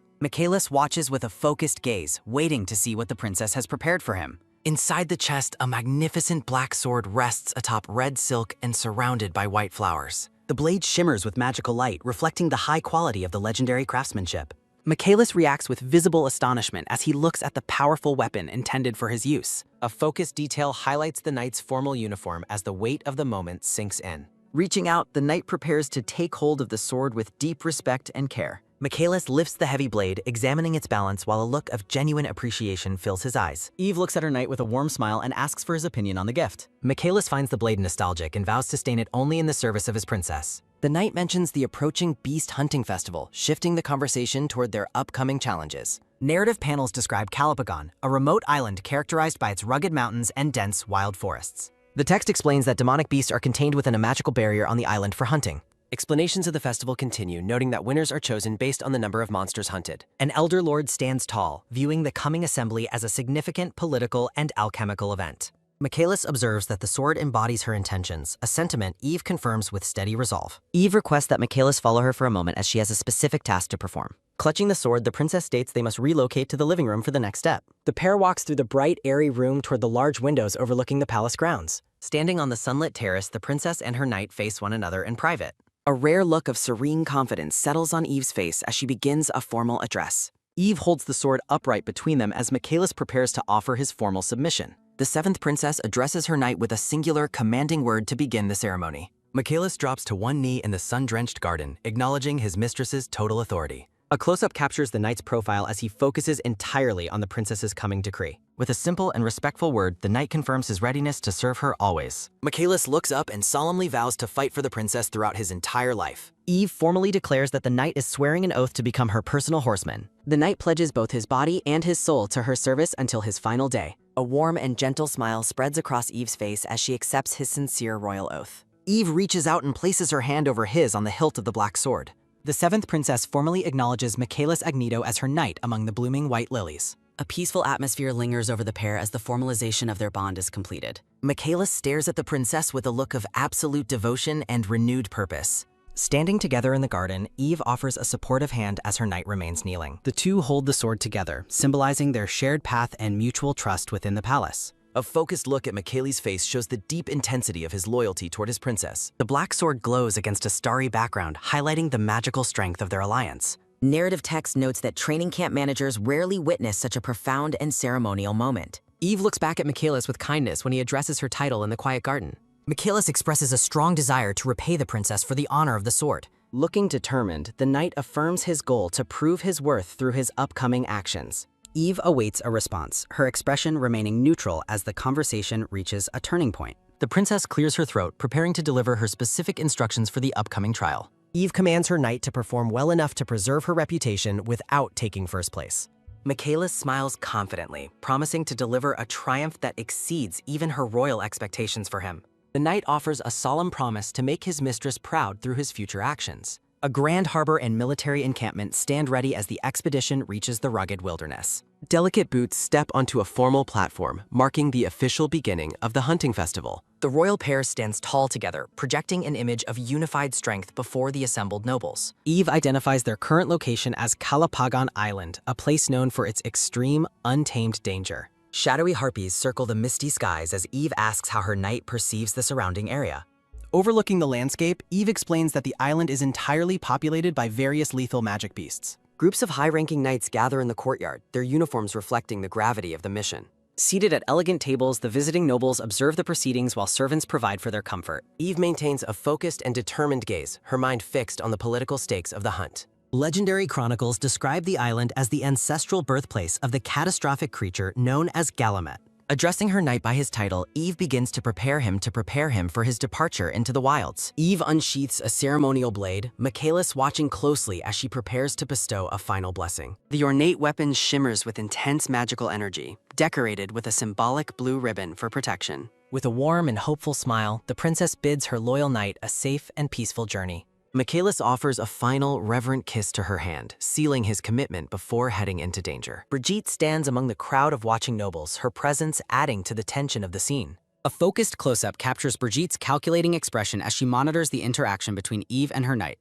A gray-haired woman watches the proceedings with visible contempt, her arms crossed in a judgmental posture. The noblewoman's face contorts with a look of pure, unadulterated hatred as she glares at the princess. The scene shifts toward the dark and foreboding entrance of the monster-infested forest. Eve looks on with a steady gaze, silently calling out the name of her departing personal knight. Looking toward the horizon, the princess internally pleads for the safe return of her most trusted sword. Dark vines and thick foliage create a claustrophobic atmosphere within the heart of the magical forest. The shadows of the cave deepen, hinting at the ancient and dangerous secrets buried within the island. Distorted visions and text describe the tragic origins of the lowly created beings known as homunculi. A sudden sharp movement flashes through the darkness, signaling the start of a violent confrontation. The oppressive atmosphere of the wild landscape grows heavier as the knight ventures further into the unknown. A malicious command echoes through the void, sentencing those who enter the depths to certain death. Narrative panels shift the perspective back to the ancient history of the world centuries in the past. A massive red dragon soars through a crimson sky, representing the primordial chaos of an earlier era.